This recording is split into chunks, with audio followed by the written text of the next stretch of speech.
When he was 20, paralyzed, and left in a slum room to die when the system dragged every single human on Blue Star to the Kareem continent and handed him a talent that E-level tower which, the bottom of the board, but that talent came with a magic desk and an alchemy handbook. Within weeks he was the Green Ghost, a flying alchemist whose potions every survivor in District 66 begged for. They mocked his rank but never saw the witch. Subscribe if you have not already, and drop a like to keep the algorithm fed. His story starts now, but to understand how, we must see where he started. Let us go back past 11 at night, and the city still has not shed its noise. The skyscrapers blaze, streets and alleys hum, and prosperity sells itself.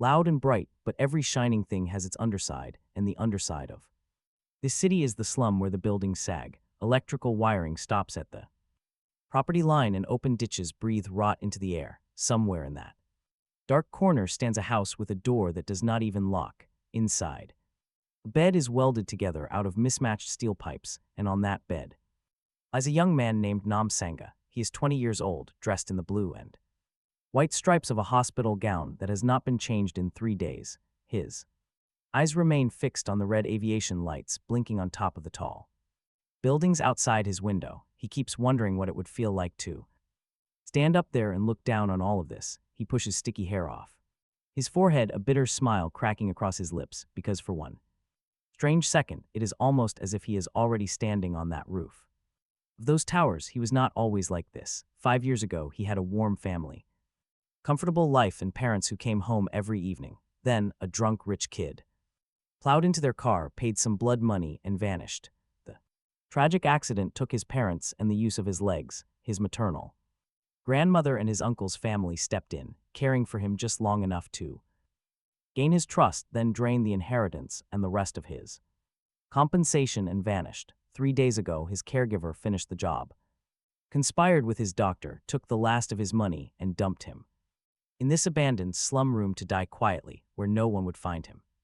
For a year, he has not eaten or drunk. In 3 days, he tells the empty room in a voice so hoarse it barely qualifies as a voice that they all got what they wanted. Then he closes his eyes and waits. Suddenly, 2 voices drift in from outside, arguing about whether something good is hidden inside. Then, the door bangs open. A tall man with shifty eyes and a short man with a scar enter. Neither of them anyone he would ever want to be in a room with. The short, scarred thug takes one look at him lying in his hospital gown and slaps his partner across the face for wasting his time. He spits, calling him garbage from the federal hospital, calls him bad luck, and stalks out. Sanga closes his eyes. The disgust does not even land. He is already past being insulted. Then, an emotionless, mechanical voice cuts through the silence. It announces that after consultation between the Kareem world will and the Blue Star world will, every human on Blue Star between 18 and 55 is being forcibly transported to the Kareem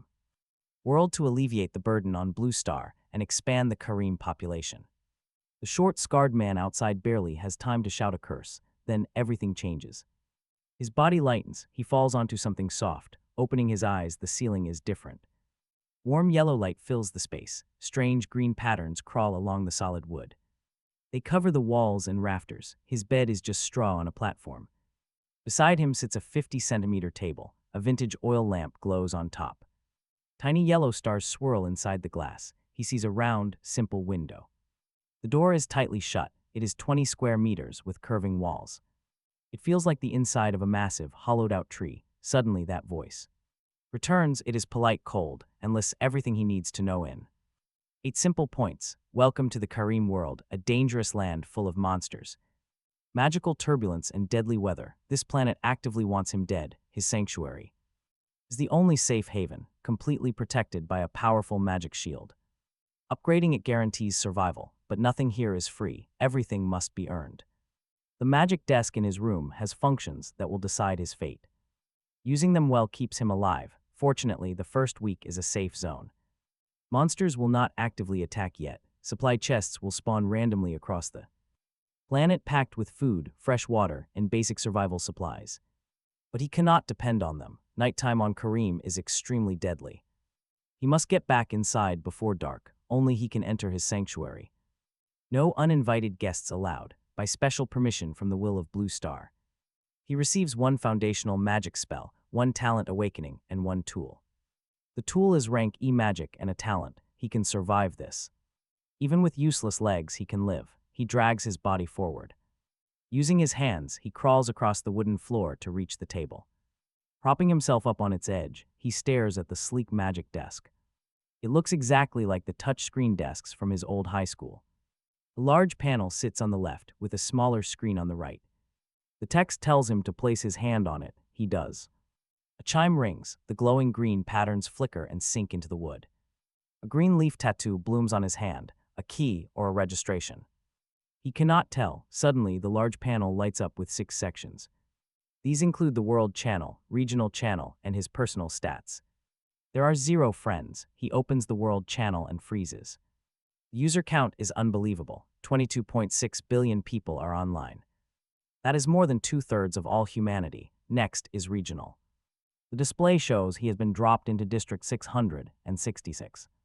The Forsaken Forest, 10,000 survivors. He quietly files this information away. But honestly, how is everyone else doing? The World Channel answers that. It is absolute chaos. Panicked players are crying out, terrified and alone. Some wonder if the world will have sold humanity off like cattle. They are screaming for their families, desperate to wake up from this. A billionaire offers a massive fortune to anyone who can rescue him. Other players quickly point out that their cabins are completely stripped bare. The chat moves far too fast for his eyes to follow. He ignores the hysterical crying. His mind is locked on the talent awakening. He scrolls slowly through the frozen screen, noting how every single message has a real profile picture and a real name, absolutely no aliases. This new world of Kareem has stripped away their anonymity. Sending a test message immediately puts his face and real name on screen. It is confirmed. He spends 10 minutes searching the interface for any sign of a talent menu, but finds absolutely nothing until the chaotic global chat suddenly draws his attention. People shout about B-rank talents, and others brag loudly about their A-rank Flame Nova. A self-proclaimed S-rank demands worship. Then he spots his needed clue. That smaller screen is what actually hands out the talents. He turns his attention to it. There is a window already waiting, stating that talent is a reflection of the soul. It instructs him to place his hand on the screen, think of his deepest desire, and begin. Sangha lays his palm down. The choice is so obvious he does not hesitate. 5 long years trapped on hospital beds, cheap mattresses, and metal gurneys.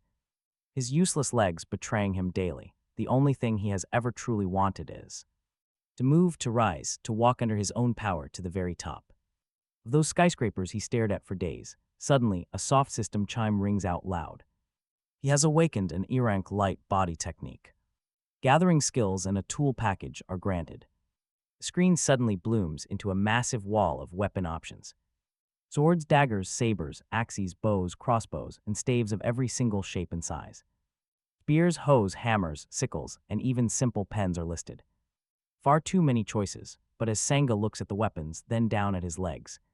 He and weapons will live completely separate lives. He closes the tool menu. For now, to inspect his personal statistics, at least that part is free. The panel reads his own state back to him like a cold, quiet, personal humiliation.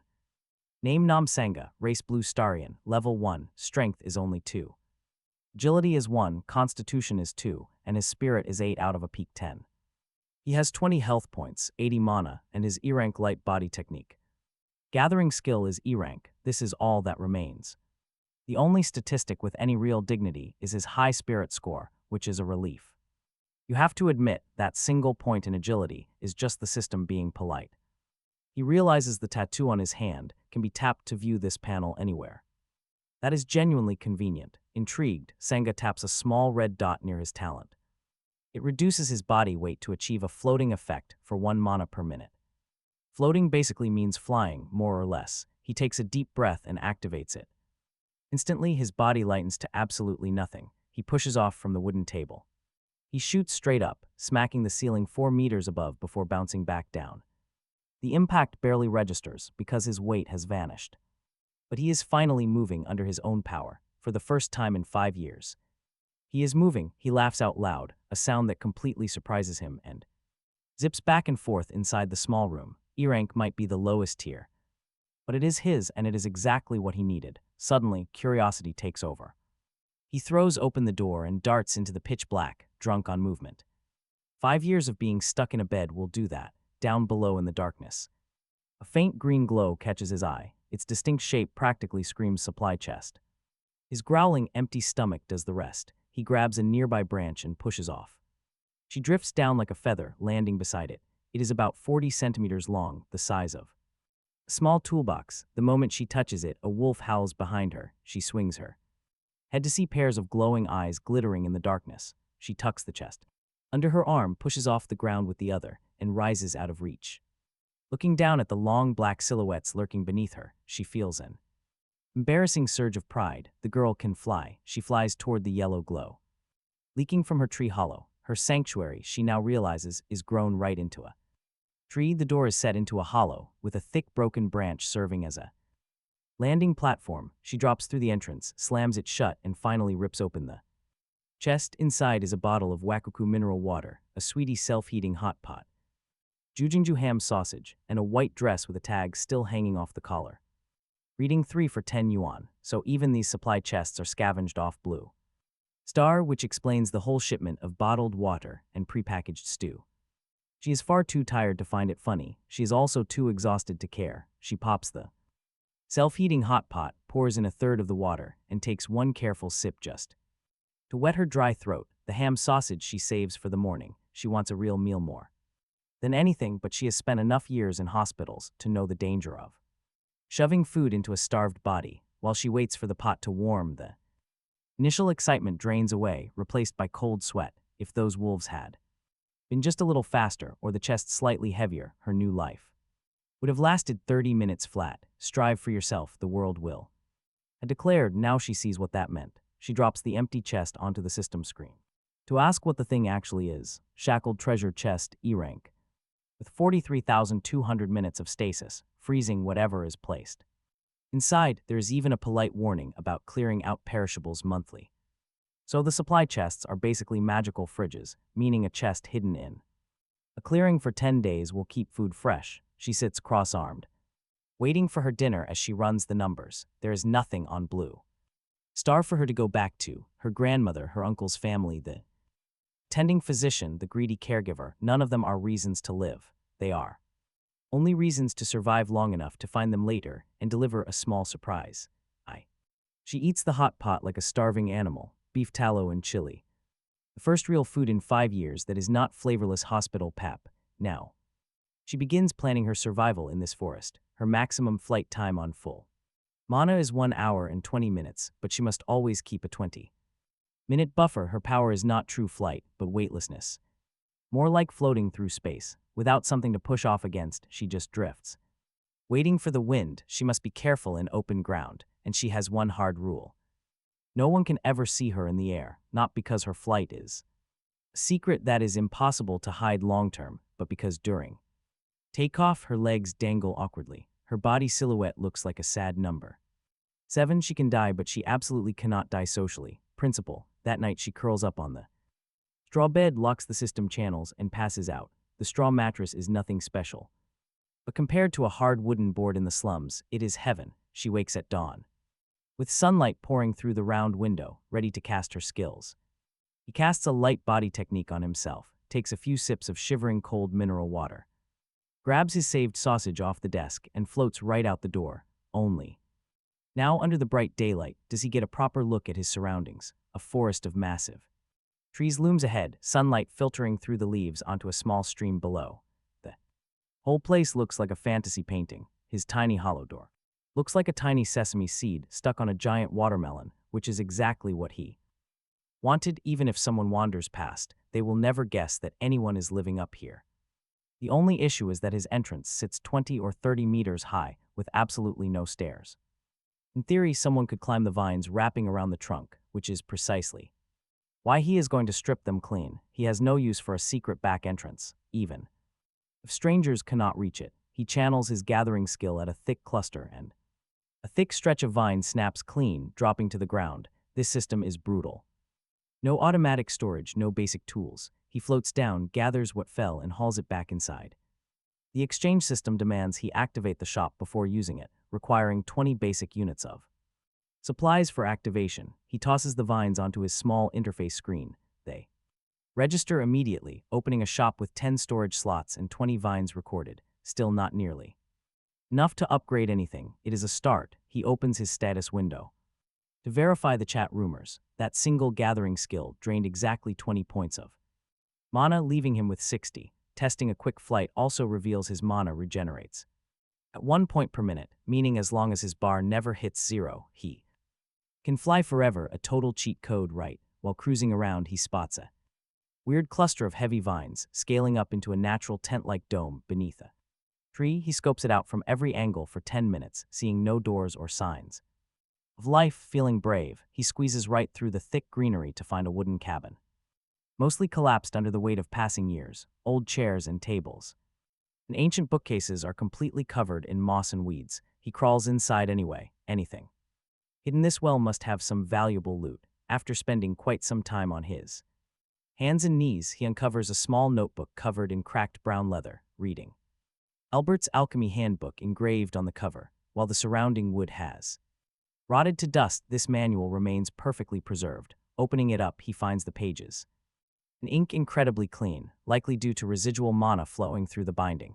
The script is completely foreign to him, yet he can read it effortlessly. A system perk, he figures, designed for people like him. Pocketing the artifact, he keeps moving. By noon, he has gathered 2 more supply chests, finally figuring out their standard spawn rate, usually 1 drink, a couple of foods, and a daily necessity in each box. He ties them together with sturdy vines and flies back. These sturdy chests make great storage cabinets since his new home is completely empty. Looking down, a sporty student and a guy wearing glasses are heatedly arguing about a strange black shadow overhead. The Four Eyes drops his heavy sword, scrambles to pick it up, and they run. Our guy has no intention of dropping down to play friendly. Survival is his only goal. If fate allows, track down the bastards who threw him onto that slum bed to teach them a permanent lesson. Returning to his sanctuary, he drinks some water, stacks his loot into 1 container, munches on coconut bread, and scrolls the regional chat. Forsaken Forest, District 666, 9,983 survivors. Left out of 10,000, 17 dead in 1 morning with 0 explanations.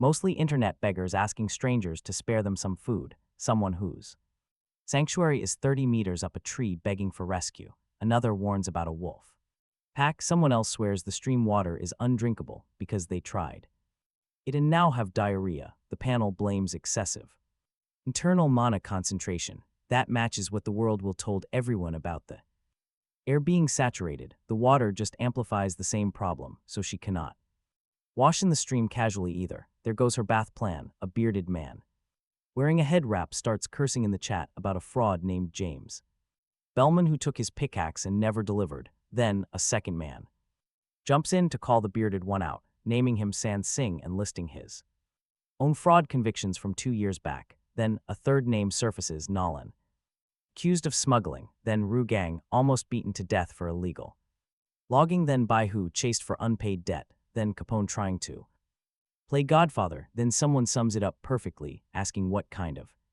villain valley they have all been dumped into. Talk about a rough neighborhood. She pinches her nose.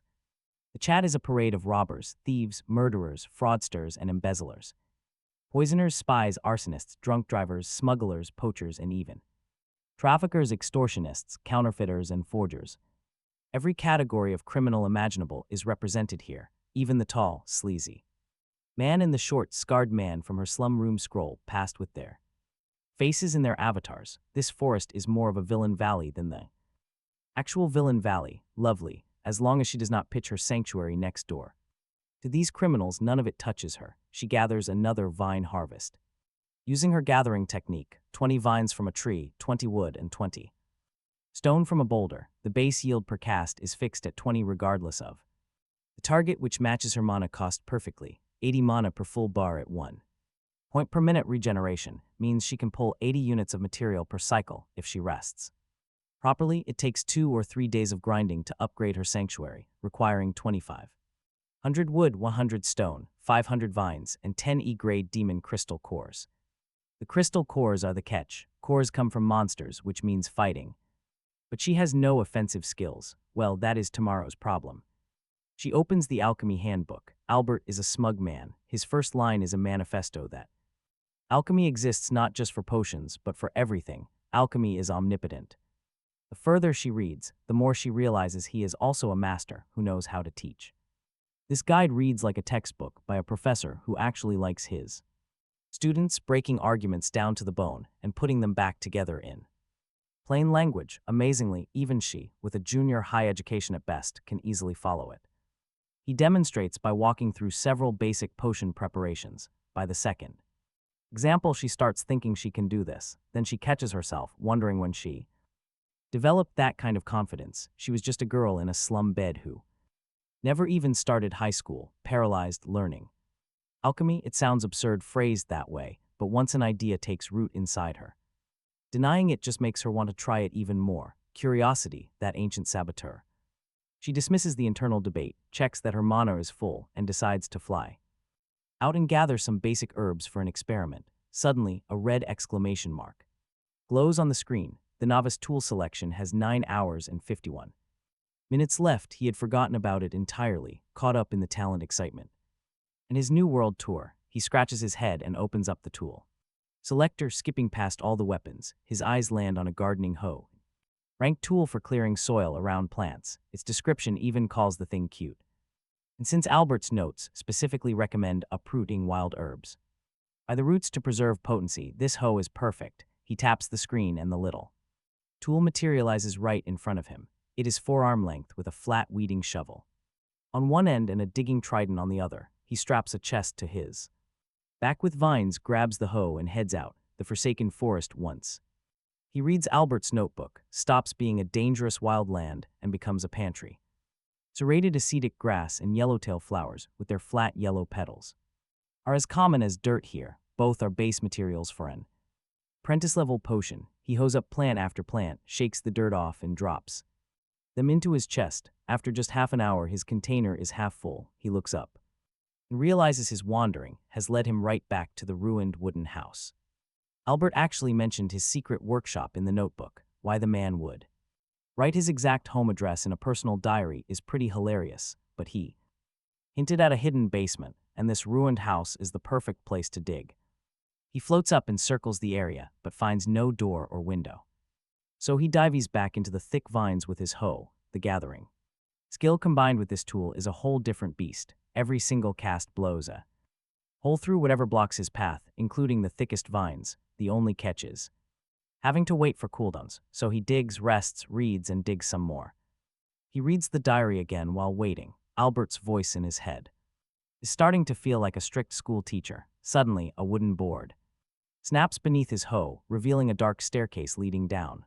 The basement is 200 square meters wide, completely pierced by massive tree roots tearing through the floor and ceiling. The place is heavily damaged, but the place is a total wreck. Luckily, glowing mushrooms scattered everywhere give him just enough faint blue light to see. He begins searching. First, he spots a small linen bag hanging from a root. It looks completely unremarkable at first, but surviving in this damp place means it is special. He pockets it. The second find is a pot-bellied crucible about 30 centimeters wide, complete with mortar and pestle. Resting right beside it, there is a strange rust line halfway up the metal, like a high water mark, but rusty or not, this is pure treasure to him. At the very least, he can boil some noodles in it. His third find is lodged in a pile of rotten wood, a sharp dagger with a clear crystal blade that looks hand-hammered, similar to the ancient obsidian daggers he has seen crafted online. He gives the blade a few quick test swings, feeling how light and balanced it is. On his second swing, a chunk of rotten wood flies across the room and smashes against the wall. Talk about a massive power upgrade. This dagger either boosts strength or is some legendary plus 999 weapon. Either way, it is coming with him. He breathes on the blade, wipes it, and tucks it safely into his waistband. Suddenly, another book reveals itself where the rotten wood, a pristine copy of basic herbalism, sits there. Every other book has already rotted into mere outlines, but this one remains completely whole. The ink is so fresh that its scent still lingers. Some magic must keep it whole. He tosses it onto his growing pile and calls it a day, packing everything neatly into the treasure chest, then sliding the chest inside the crucible. He grabs a quick handful of glowing mushrooms for the road, tossing them Inside too, before tying the heavy load to his back with vines.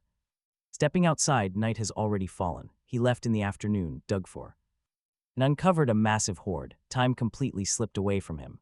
The crucible is so incredibly heavy, he must carry it by hand once he takes to the sky, darting safely from tree to tree. He glides back home, the crucible swinging wildly beside him. He has no idea someone on the ground is watching him fly past. Elsewhere in District 666, a third year sports student named Joe DeAir stands by his window, holding a water bottle halfway to his mouth. A faint blue light drifts across the sky.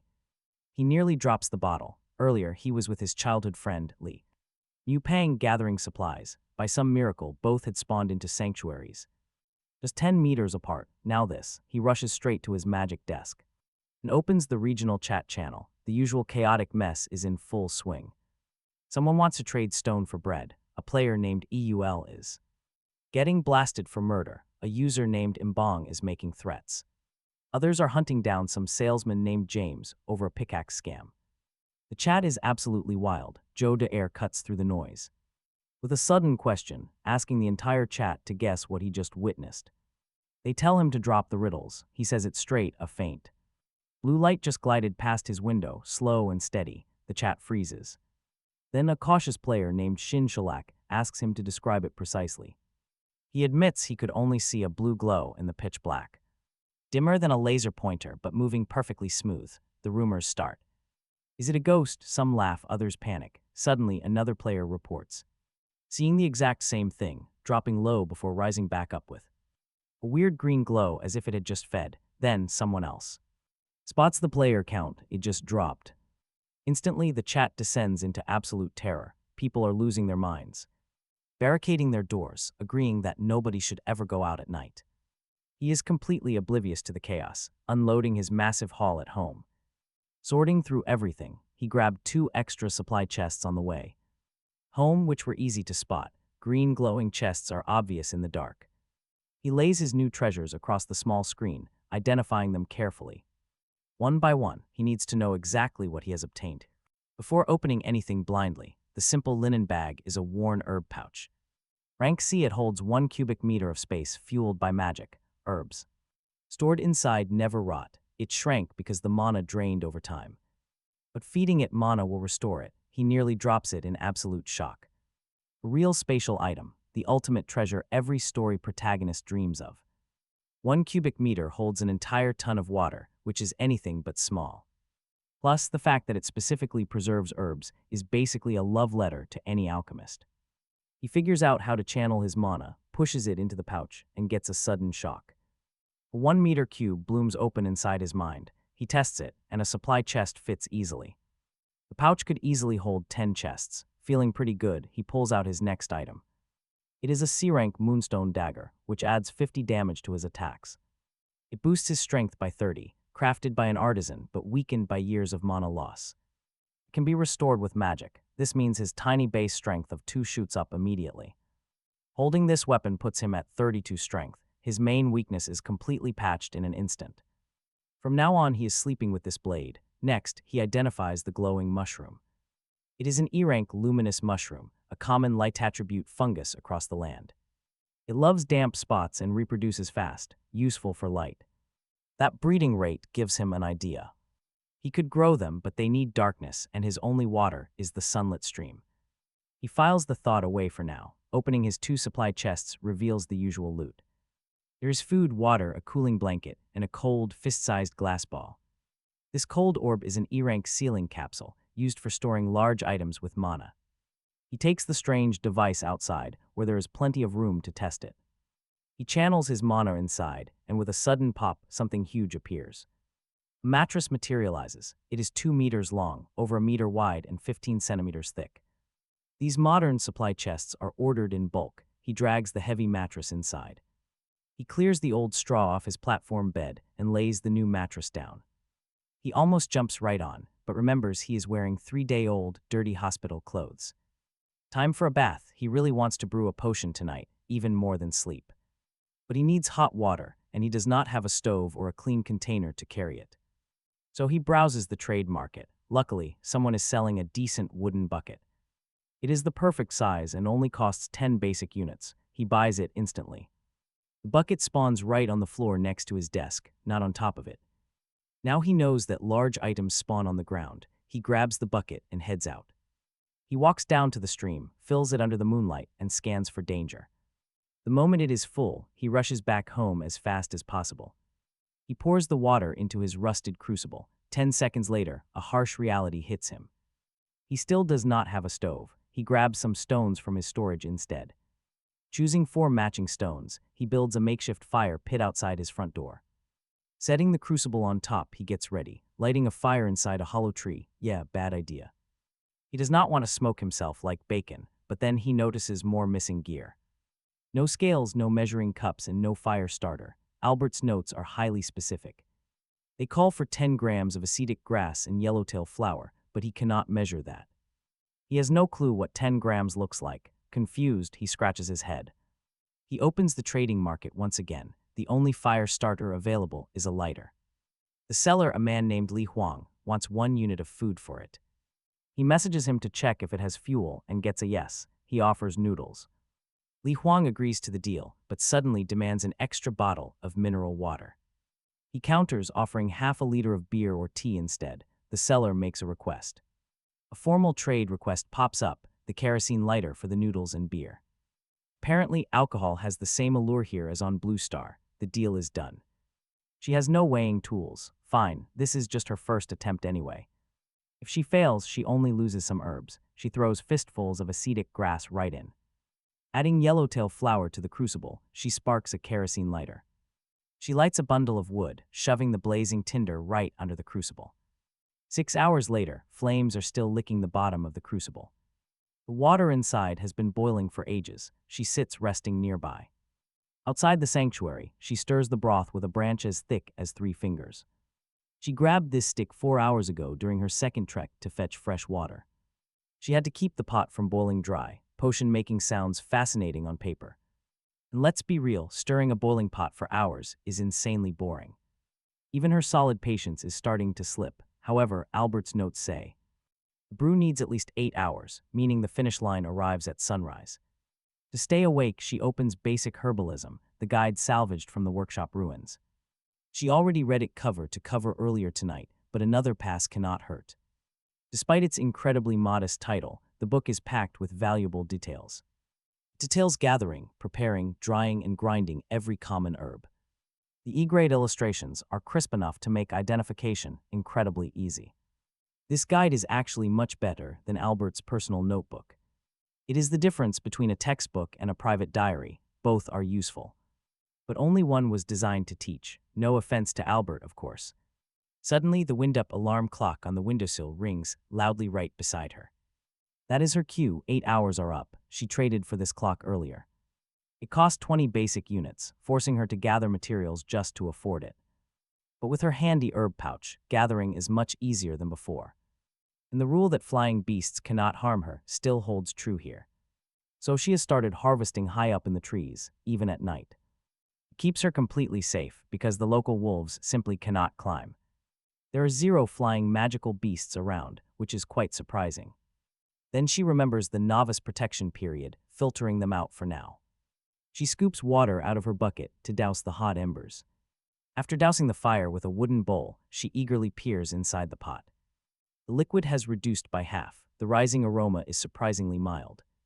It is not the powerful scent she expected, but it definitely has an herbal aroma. She floats over to a nearby tree, using her gathering skill for wood. Returning, she carefully scoops a bowl of the liquid with a wooden ladle. Once it cools, she takes a sip and stares as her mana ticks up. It restores 1 point per second for 10 seconds total, Albert's notes state.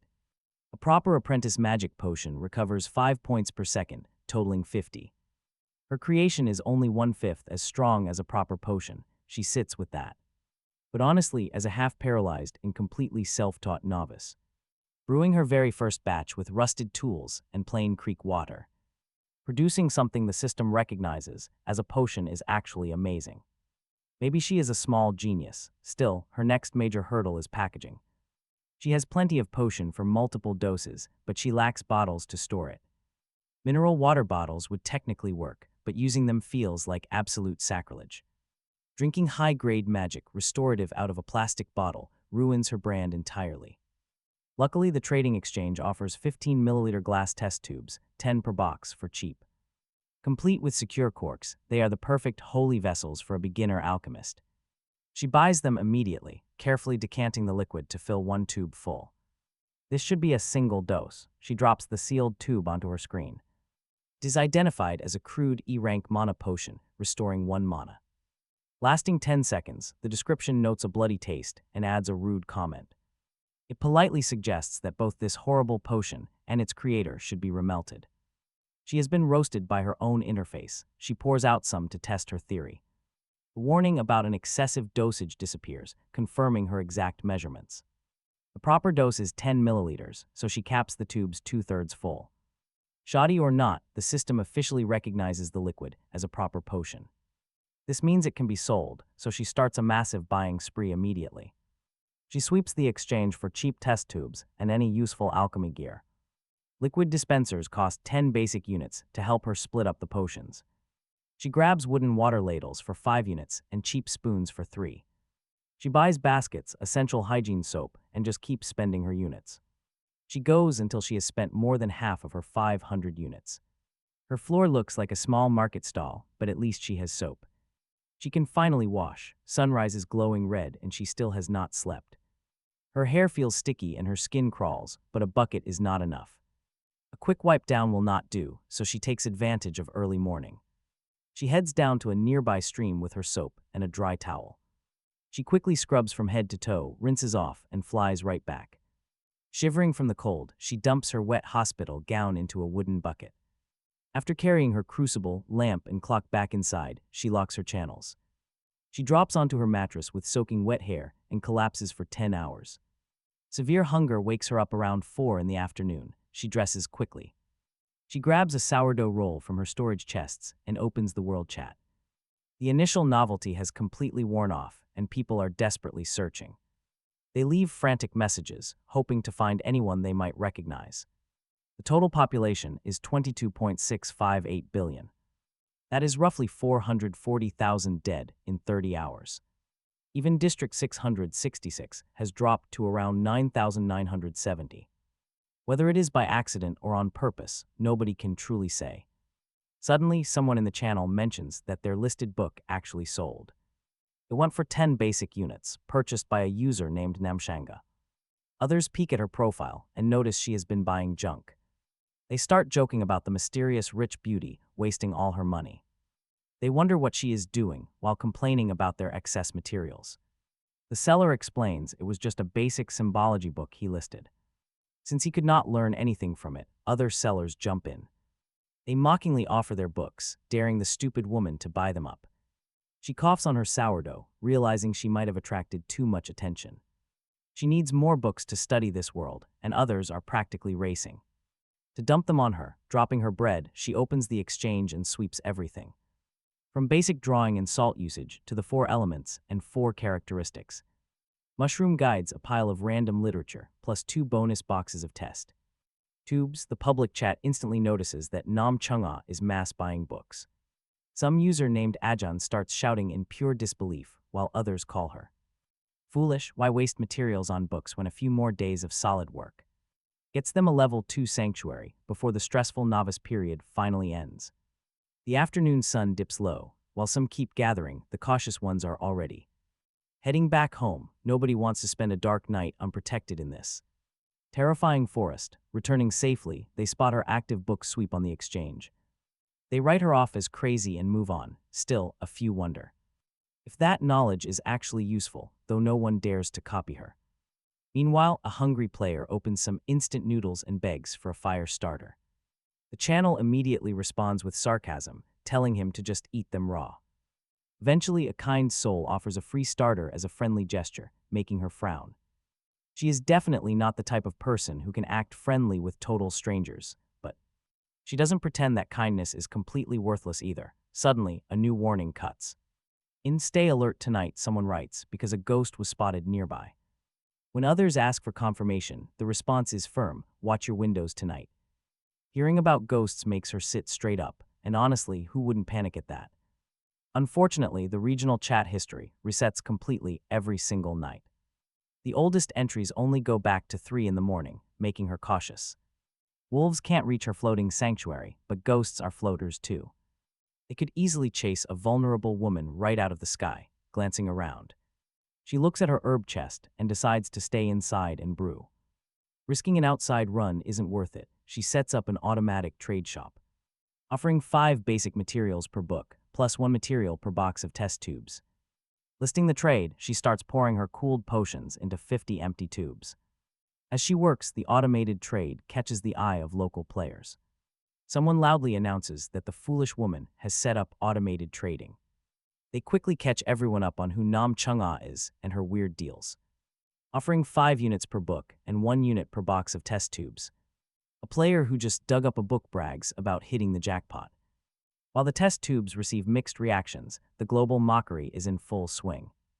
Nam Chung-ah doesn't care. She calmly weighs buying even more books right now, before her potions officially hit the market, but decides against the rush. After all, she has no idea if these potions will actually sell yet. She lists 50 potions for 10 basic units each, then watches the chat. Just 10 seconds in, the first post about a mana potion appears.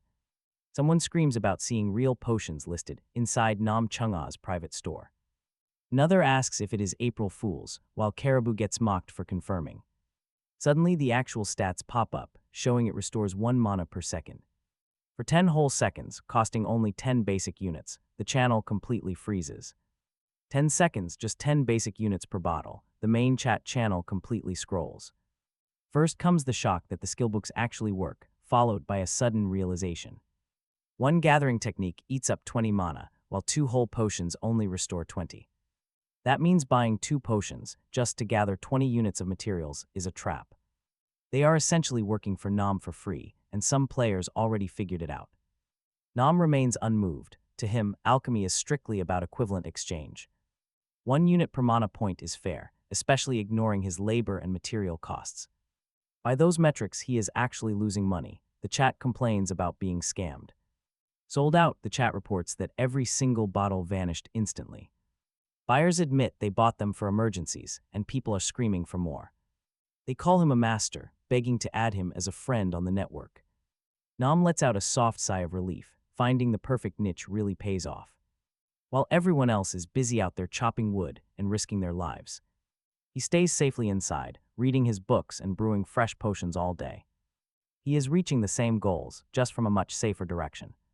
His pending requests show over 99 notifications, but he ignores every single one. Nam pulls 10 boxes of test tubes from storage and fills another 100. They vanish in minutes. His stash of resources is growing incredibly fast now. After selling 150 potions, his materials jump by 1,500 units. But a major issue hits him. He has completely run out of test tubes. His pot holds enough liquid for hundreds more doses, but he needs glass. The 20,000 milliliter crucible should yield about 2,000 doses of potion. But since his mixture boiled down by half, it is closer to 1,000. He sold 150. Even if he sells out, the player channel is huge. With nearly 10,000 active people, supply is going to be his only bottleneck. Let's see what happens next. Sorting through friend requests, he deletes the beggars. Amidst the junk mail, one interesting message stands out from the rest. The user has a picture of a thin, messy-haired man in a tie. He goes by the name Sangshin, claiming to have tons of test tubes. Nam adds him immediately, and the merchant instantly calls him the big boss. Cutting straight to the chase, Nam asks him exactly how many boxes he has. He has 53. He is currently buying them up on the public market for 2 units each. But he prices them in tens instead of boxes, proving he is a serious player. This guy is a true middleman willing to buy back used glass, offering a deal. He offers 5 units for 10 tubes, but Nam counters with 3 to secure a profit. He tells the trader to take the deal, or he will buy them himself. To make a point, Nam pulls his active buy orders from the exchange. Sangshin accepts. Nam tells him to run the material collection from now on. They will settle the balance once a day, using secure trades for safety. Using an automatic self-destruct timer makes the entire deal completely safe. The supply chain is active. 500 test tubes arrive, and Nam fills them instantly.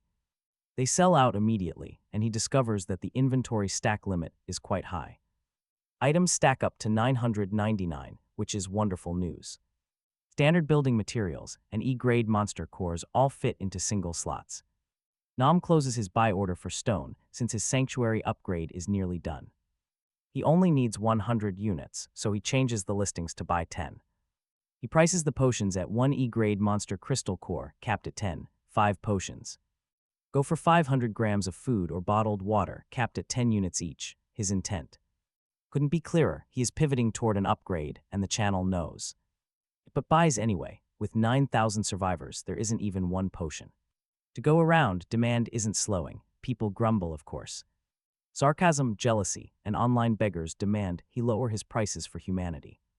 Someone named Sheen Chalak gets shouted at by another buyer who threatens to personally cut him down if he stops selling due to public pressure. He quickly blacklists the moralizers from his shop with a finger tap. Then he writes a 6-character warning into his shop description, telling them to buy. If they want or scram, the buyers who arrive next can only grimace. But the chat reads correctly that he isn't running a charity. This is a monopoly, and discounts on a monopoly are charity, not strategy. Getting a crystal core isn't automatic for these buyers, even a horned rabbit, the easier E-grade target the channel mentions, runs fast enough to make a buyer earn his core. Upgrade materials trickle in slowly, but they still arrive. Meanwhile, he heads to the stream to fill 2 buckets of water.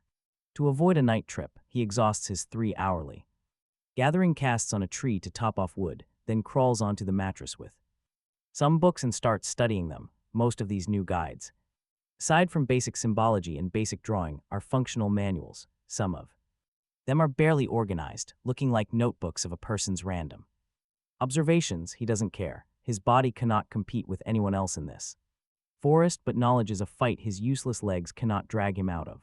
The success of the crude mana potion has already proven that his path is the right one. He isn't chasing some ideal of correctness, but the life of an ordinary person who refuses to be slaughtered without a fight. Basic symbology turns out to be the foundation of everything. It deals with the symbols of this world, used in rituals and magic. Circles and alchemy circles, the sun for gold, the moon for silver and upright. Triangle represents fire, an inverted triangle water, an hourglass for time, and an M with a gap means mixing, plus the symbols for filtering, dissolving, and boiling.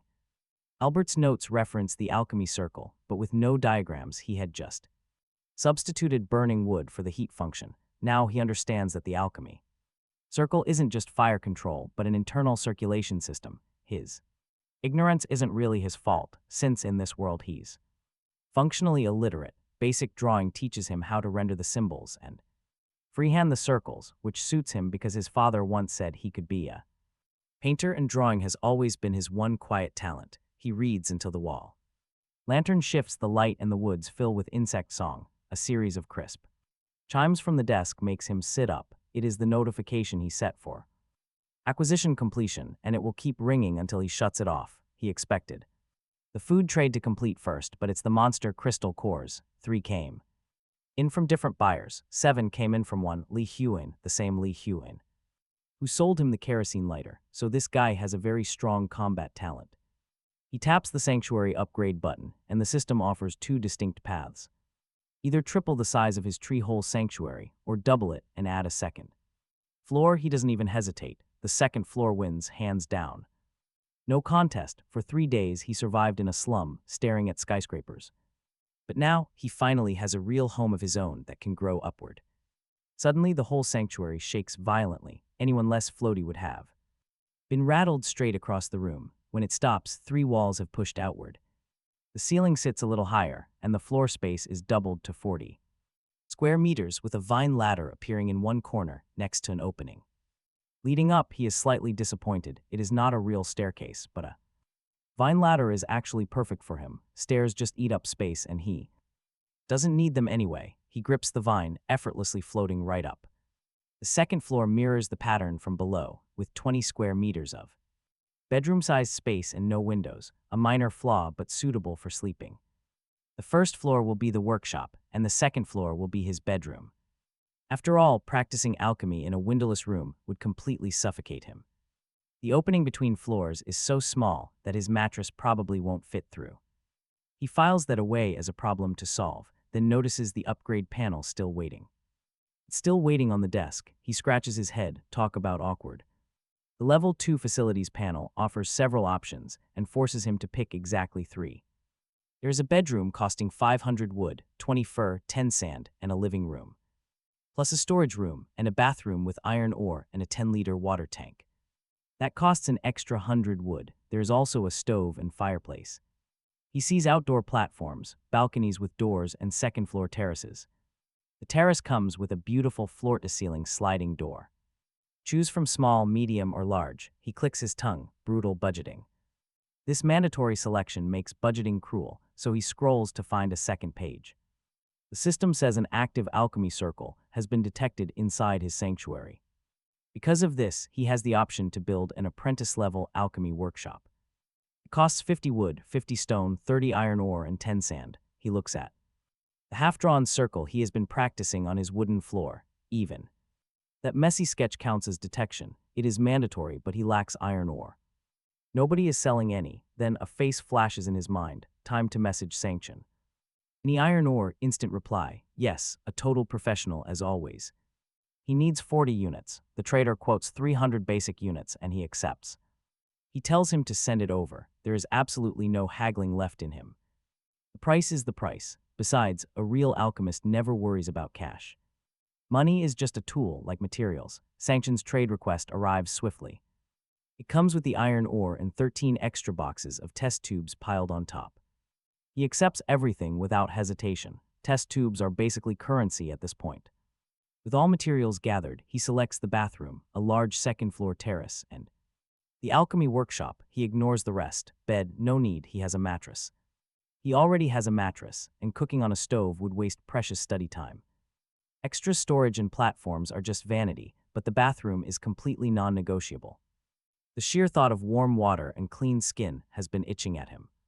She will be busy here. This large terrace is built for drying herbs and grinding powders. Under the sun, she stares at the workshop, then taps construct. Thick smoke instantly billows out. Hammering echoes from the first floor, and the exact same thing happens right above. As the construction runs, a sharp chime pings. The system congratulates her. Congratulations to individual Namshanda of Sector 666 for being the first. She upgraded her sanctuary to level 2, earning a self-selected reward for her hard work. Immediately, the chat channel explodes. Everyone is shouting in pure disbelief at the news. They frantically ask who could possibly have upgraded their base by day 2. Others point out that since she was mass exchanging cores, this was totally expected. Having thousands of materials hoarded, this upgrade was bound to happen anyway. Some jealous players accuse her of running a complete and total monopoly. While others congratulate her, a player named AUL cracks jokes. He jokes about collective funding, waking up sleeping players to join the hype. But she ignores all the noise. Her focus is locked on choosing her prize. The system panel displays 4 enticing options: tools, magic, items, and knowledge.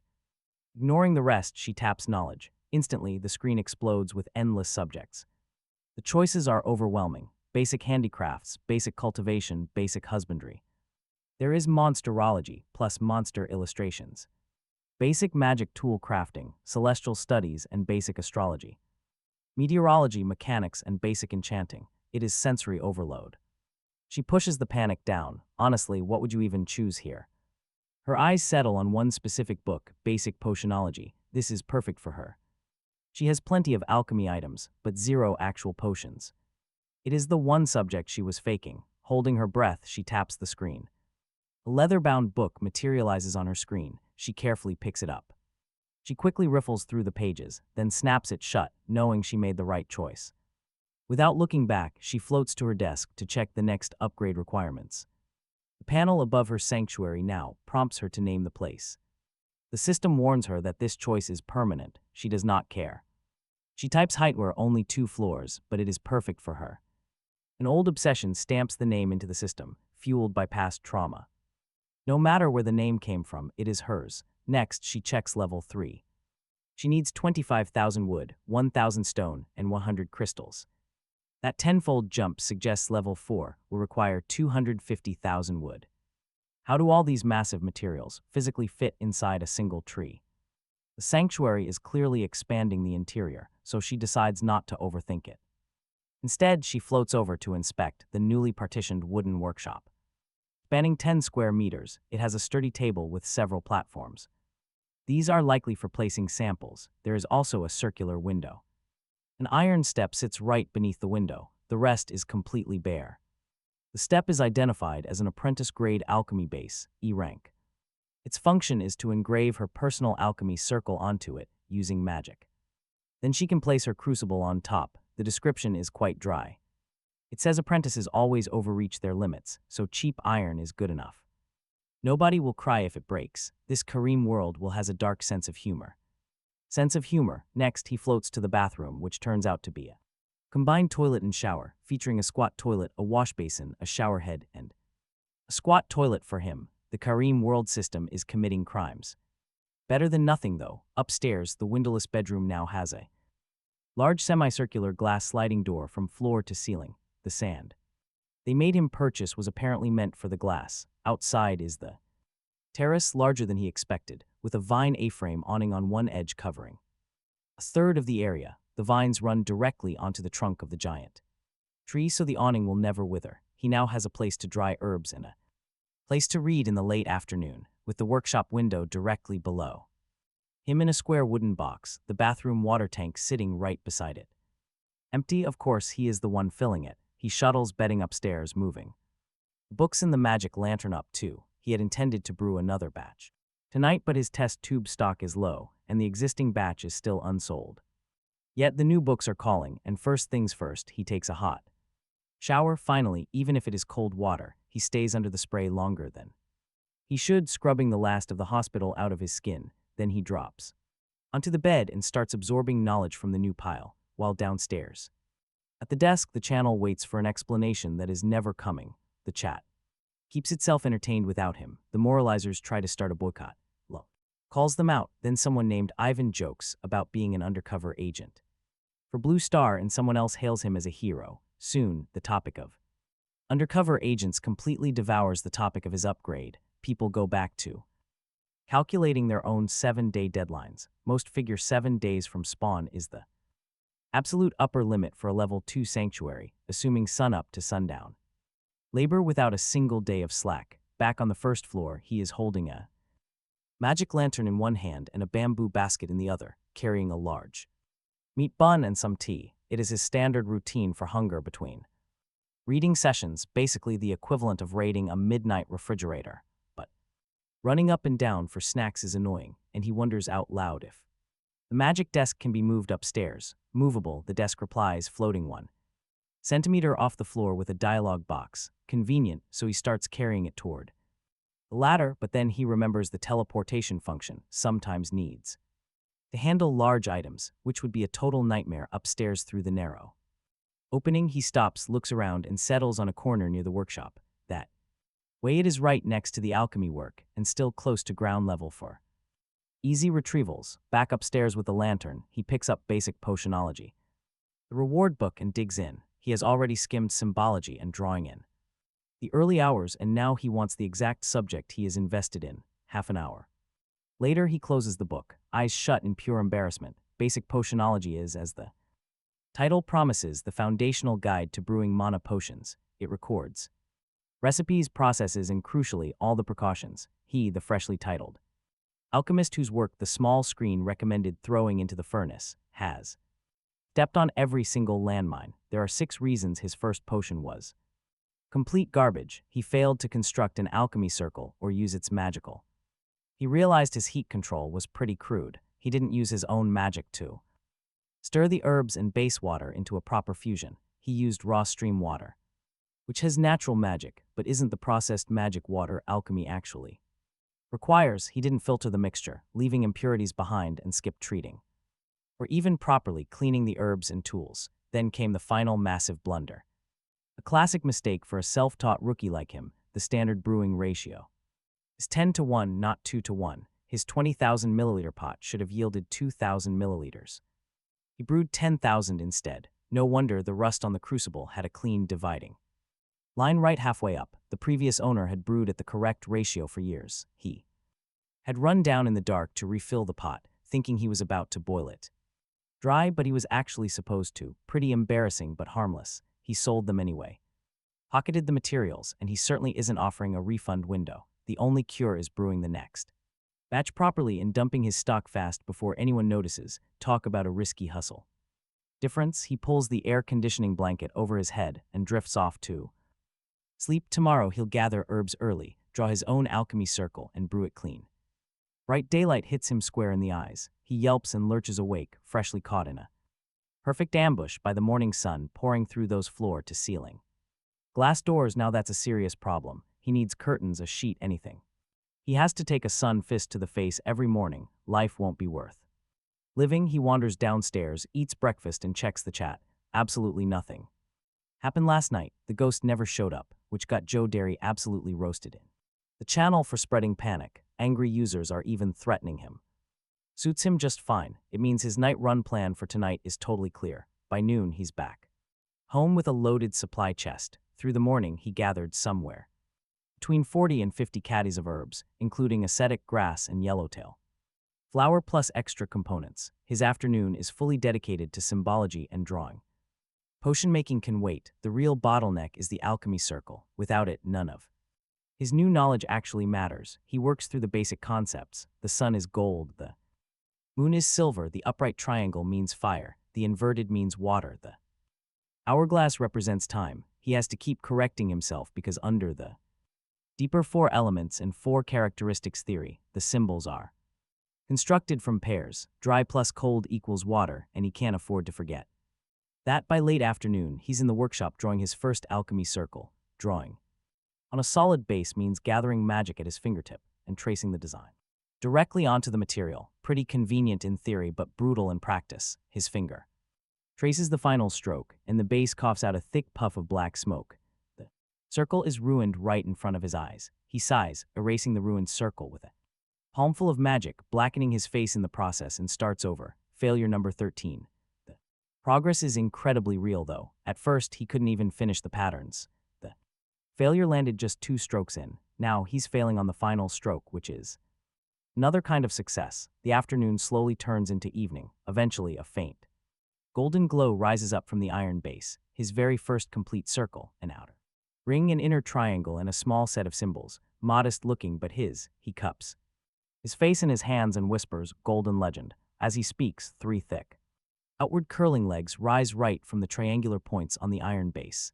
The support legs the crucible is supposed to sit on. That explains why the crucible has no legs of its own. It is designed to mate with the base. She checks the alarm clock. It is past 11 at night. She needs to eat and head out because the deeper into the night, the worse the danger. Flying through the night sky, the wind on her face, she almost forgives the Karim world will. That is the breath of freedom, the song of life, the smell of a supply chest. She's carrying one in her arms, and there are 9 more stashed in her herb pouch. She would have stuffed the one in her arms in there too, but the chests would crush the herbs inside. She drops on another glow, grabs it, rides the inertia back into the air, and never touches the ground for more than 3 seconds. She is a seasoned defender at this point. The last few nights she has been deliberately drilling little aerial tricks. 4 days of trial and error, and she has a working sense of how to push in different surroundings.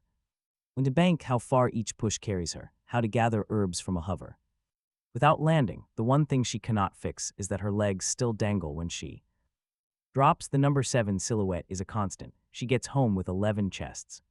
Today, bread, instant noodles, cans, hot pots, large meat buns, steamed buns, sausage, a pack of 12 frozen leek and pork dumplings, mineral water, tea, Sprite, Coca-Cola, beer, a student drink, an energy drink, miscellaneous, pack of sanitary napkins, 2 sets of cotton sports underwear, tissues, a 200 milliliter enamel mug, a Northeast floral padded coat, a bashy red vest, a memory foam pillow, a yellow duck crossbody bag, facial cleanser, 10 stainless steel hangers. The red vest stops her. It is perfect for alchemy, standing in front of the crucible, and also it would shield her from boiling splashes. The chests are not just survival, they are a wardrobe, sanctions daily trade.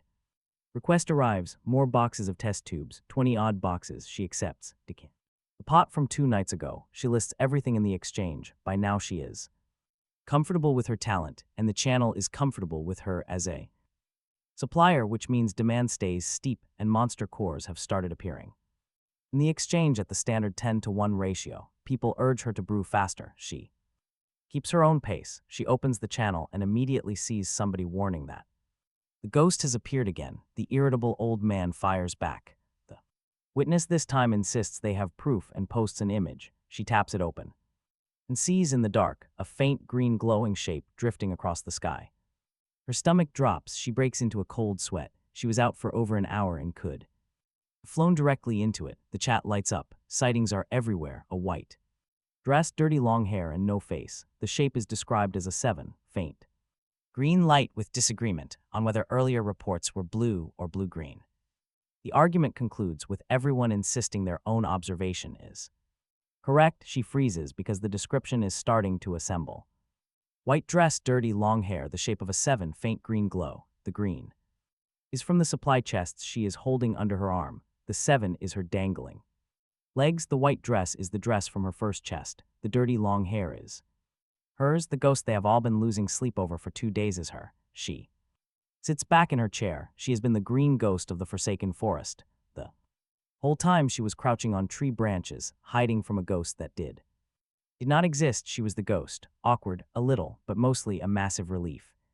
If she was the only thing flying around this district at night, she did not need to stop. She could keep running her supply chest routes as long as she watched her profile. If a single cautious knight could score 11 chests, then a completely careless knight might pull 20 or 30 an hour. Not bad, right? Tomorrow she would prep the crucible, do everything properly, and brew clean. The black ash on her face was just her the rest of her makeshift costume. The very next morning, she took the crucible and the mortar down to the stream, using a stone from the bank to grind off the rust. Off an hour of intense grinding left both items shining. She stripped off the hospital gown and dress, washing them in the stream too, since she was running very low on clean clothes. 4 sets total. Her legs soaked in the water while she scrubbed, since that was the only way she could do laundry with her body. Half the day later, with the pots and clothes drying, she sat at the desk skimming the exchange. She swept what she could, then turned to her friend list, deleting requests since they simply never threats, pleas, lectures, freeloaders, and would-be wholesale buyers. Hardly anyone wanted a real conversation. She yawned, tapping right through them. Then one message caught her eye. A baby-faced girl, maybe 18 or 19 years old. Guso Bin. She claimed to have over 10 caddies of various herbs and a disposable filter blueprint, E-rank, and asked if she was interested. A filter blueprint? Talk about perfect timing. She added her instantly to ask the price. 10 minutes passed before she replied, which was normal since not everyone ran their day from desk. While waiting, she processed the herbs she had. The alchemy equivalent of trimming vegetables. Spoiled and bug-eaten weeds went in one pile, while the rest had their roots washed and leaves stripped of egg sacs, and the survivors went on the drying rack. A potion is 10 milliliters, 10 grams of each herb, so one pot needs 4 caddies of material to break even. The rest was water, and the water itself had to be magic water, which meant pouring fresh stream water into the crucible and then fused with magic. She did a full pot, pushed out 50 mana, and the water turned faintly blue. Acceptable. Gusobin replied, 10 mana potions for the blueprint. Take it or leave it. And yes, she wanted to sell those herbs too. She told her she wanted both, offering 10 potions up front, with the difference to be paid tomorrow. Once she worked out the herb math, she protested that 10 is enough. She sent her pricing principle. Alchemy is equivalent exchange, and 10 crude potions cannot match this blueprint. She sent a thumbs up, calling her very particular. The trade went through successfully, and that sweet E-rank blueprint finally landed in her warehouse. A disposable filter blueprint. E-rank. The materials were 50 wood, 5 cotton, 5 charcoal, 10 sand, 50 small stones, 3 cloth. Its effect was filtering impurities from water or potion residue. The description noted that with this, Mom no longer had to worry about her drinking dirty water, but warned that it could not remove magic from water, so drinking the filtered water might still upset her stomach. That was why she had no use for it. Having no alchemy use, gathering the materials was easy. She had everything except cotton and small stones were right there in the stream. She got the cotton by gutting a teddy bear she bought for decoration. Pulling out 5 wads, the assembled filter looked like a split wooden barrel. the upper section containing the actual filter body and the lower section catching. The filtered output setup looks like a wooden version of a household water dispenser. The herbs on the balcony have just lost their surface moisture. This is his absolutely perfect window. He opens the workshop window, dumping all the prepared aesthetic grass and yellowtail flower from the basket right into the crucible on the alchemy base, and snaps his fingers. A dazzling flame shoots from the center. Honestly, that looks incredibly cool. Functionally, this is just activating the alchemy circle with his own magic, which the base stores, but a flashy finger snap fireball is something he will gladly take. The reason behind this design is purely practical. His legs make traditional fire control awkward, so he built a snap fire control loop into the setup. Heat control is absolutely crucial. The water boils, so he drops it to low heat. The herb aroma rises and he switches to medium, after simmering for an hour.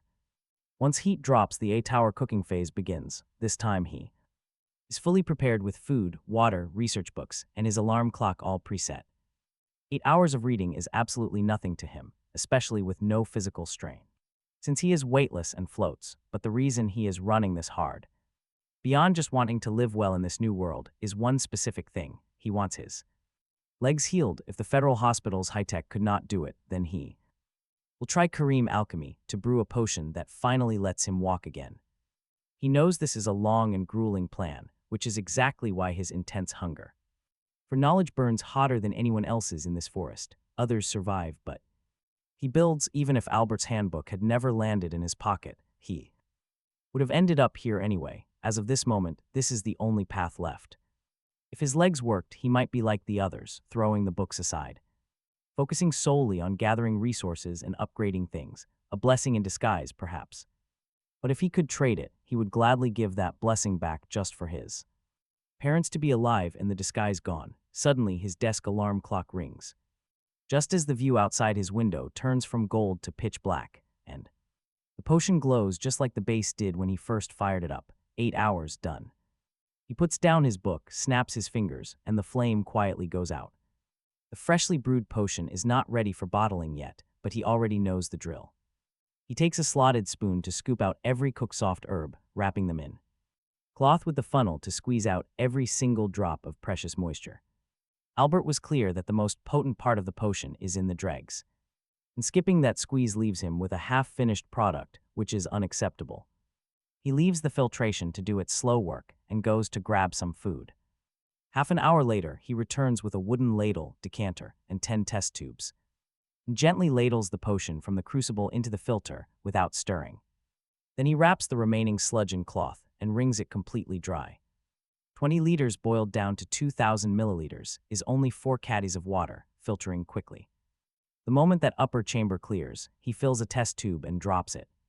On the small screen, the screen identifies it as an E-grade apprentice magic potion, restoring 5 mana per second for 10 seconds, a standard apprentice mana potion with a slightly large dose, likely brewed by a beginner, too formal and boring, and a bit too rigid. The system literally asks him if alchemy potions should be fun now. He rolls his eyes at the screen, but what he cannot deny is his first real batch of alchemy is a success. 2,000 milliliters fills 200 test tubes, which is way easier than his last massive batch, and he bottles them all without even breaking a sweat, but he holds off on selling them just yet.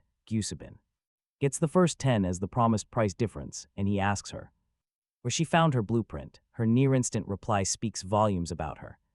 She has exactly one friend on her entire list, and it is him, she says. The potion restores 50 mana, calls him amazing, and explains that the blueprint came from a supply chest. This means those chests drop rare blueprints, not just basic supplies. He had no clue, and tonight his whole routine is shifting.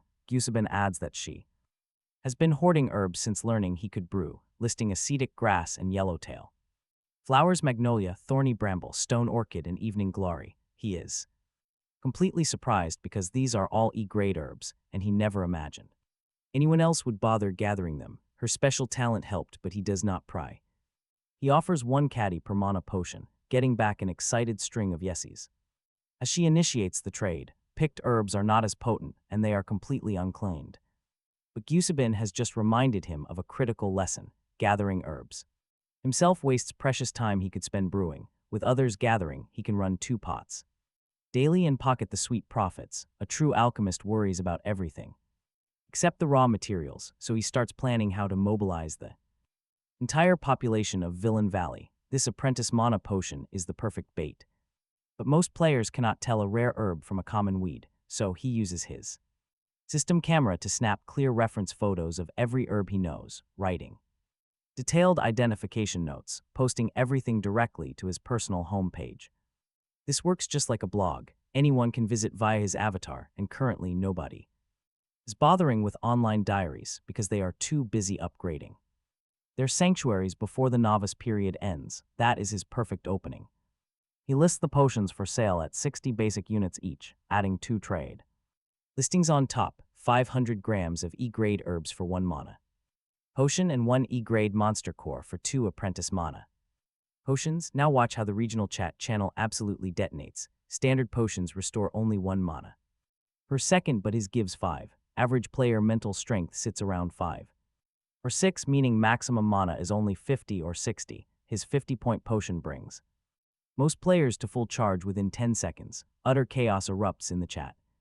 One user wails about just buying 10 crude potions. Another immediately tells them to shut up. A third player points out that others will happily buy them all. The initial batch of 200 sells out instantly, sparking a massive second wave of transactions. Then some self-proclaimed math expert complains that 10 mana used to cost 10 units, so why is 50 mana costing 60? Well, think of it as mutual profit. He smiles faintly at his screen. The community immediately answers the complainer for him, mocking his math, defending the price, and agreeing that 1 crystal core for 2 potions is an absolute steal. He caps daily supply at 400 bottles, which only drives up demand. Then he posts a custom offer of 10 potions for 1 blueprint, direct trades only, useful ones only. His first filter blueprint paid for itself, but they are single use. He wants 10 more cauldrons like his current one, not in some distant future today. Trade requests flutter screen, everything from tables and chairs to bedside cabinets. Almost nothing is alchemy related. She snags a wardrobe blueprint and a hurricane lamp blueprint. She has clothes to store and hates hauling her only magic lantern around. She is sick of hauling it up the stairs. The chat channel splits instantly. The fortunate argue with the rejected. Then Giant Mickey himself crashes the chat. He tags her, boasting he is Mickey from Nissan, a legendary name she must recognize. He has already recruited 50 people and guarantees her safety under his wing. The channel goes dead cold. Someone snaps back that this is not Blue Star. Offering safety out here is just a threat. Another survivor laughs that machine gun Jackie will cure Mickey's homesickness with lead. Another voice points out that Old York is 53 and barely dodged forced teleportation.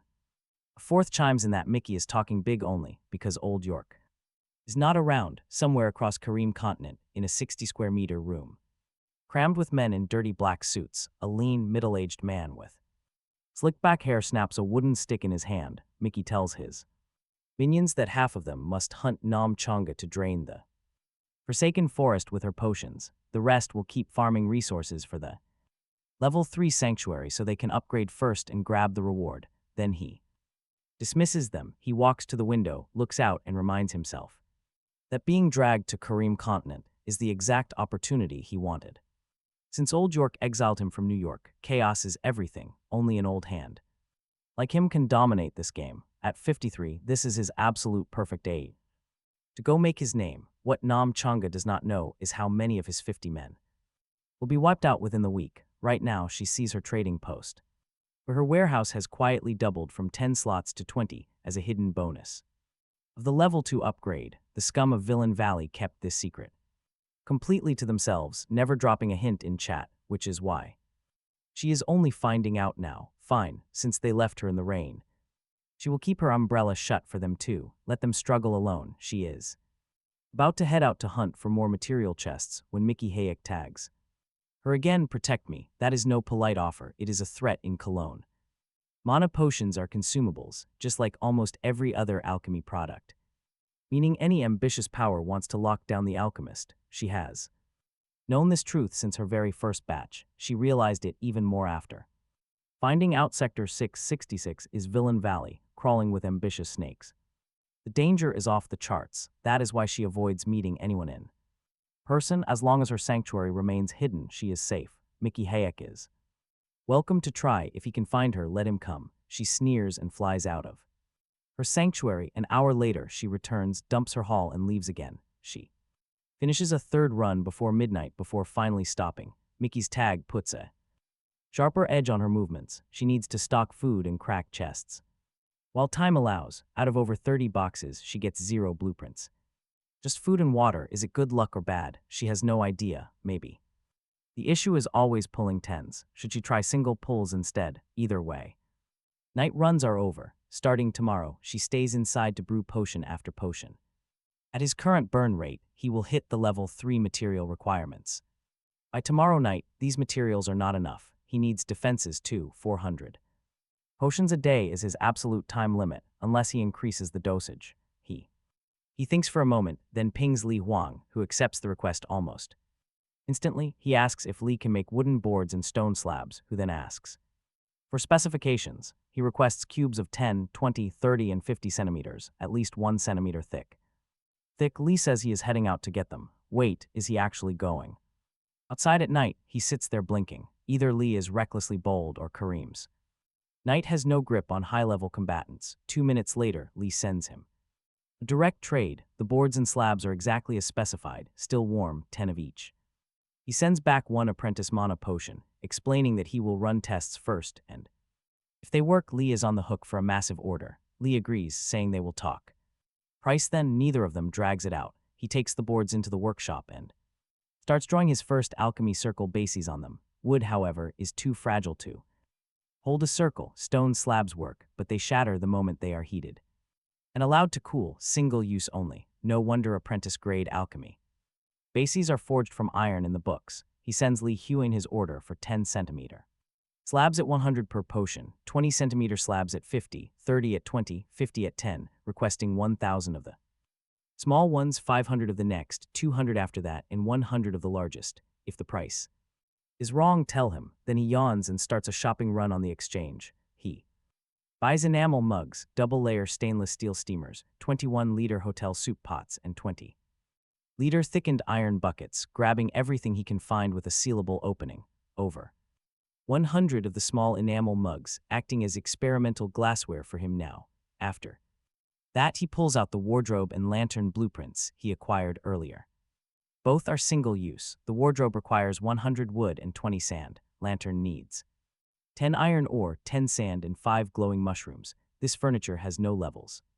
Naturally, he decides to craft the lantern, since he has a few glowing mushrooms left from Albert's basement, just enough for one. He burns the blueprint and the new magic lantern pops into existence, but the system screen tells him it has a remaining duration of 10,080 minutes. That is 7 full days. He looks up sharply at the magic lantern hanging on his wall, the one that came with the sanctuary itself. He takes that lantern down and drops it on the small screen too. 2,466 minutes left, under 2 days.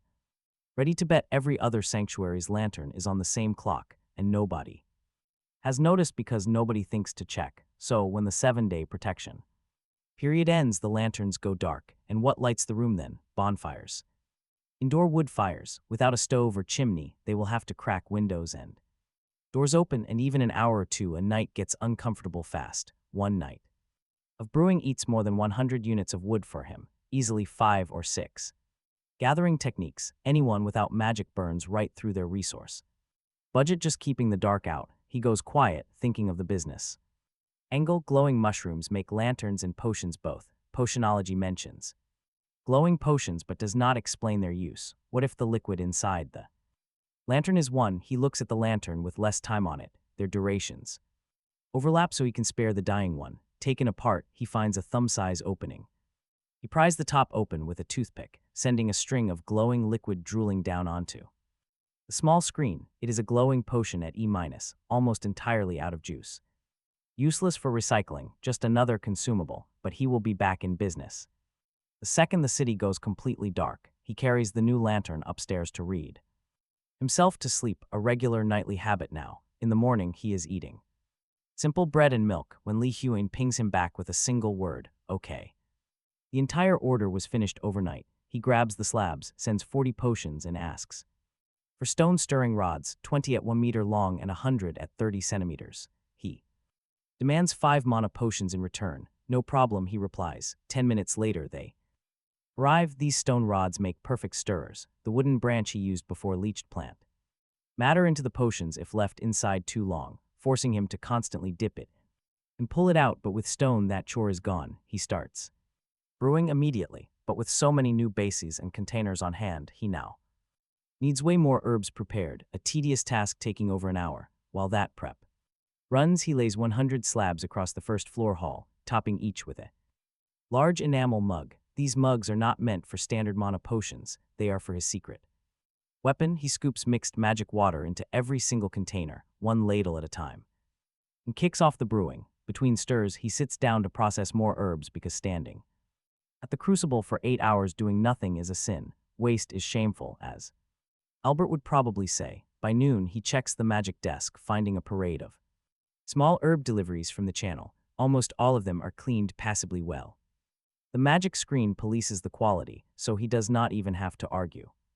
The world will was right to tell him to use the magic desk. It supervises photographs, appraises, and transmits. It is literally everything he needs. He also picks up a measuring cup blueprint for a mere handful of sand. It is shaped like a decanter with clear measurement markings, making the dosing of potions far more precise. By 4 in the afternoon, his first batch of the day is ready. After it settles, he appraises the stock pot version first. 3 mana per second for 10 seconds, just 2 points shy of the crucible. Not bad. The stock pot plus the tin buckets spit out 400 doses per batch. The crucible adds 200, making a single run 600. A full day hits 1200. Add the mugs, and he's at over 2000. Terrifying. He clucks his tongue at the wall of pots and mugs. He messages Song Chuan for test tubes. They are all recycled, cleaned, and ready to go. Over 1500 total. Now look at that is professional. Give him the clean ones first, he tells him, and he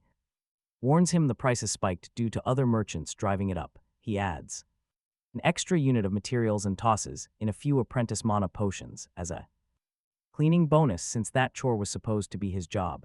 Generosity is cheap when the buyer is also the boss, and Song Chuan does not haggle. He processes the mana potions first, since minor dose differences do not matter once he filters the high-quality pots before the low ones, but the enamel mugs are a total nightmare.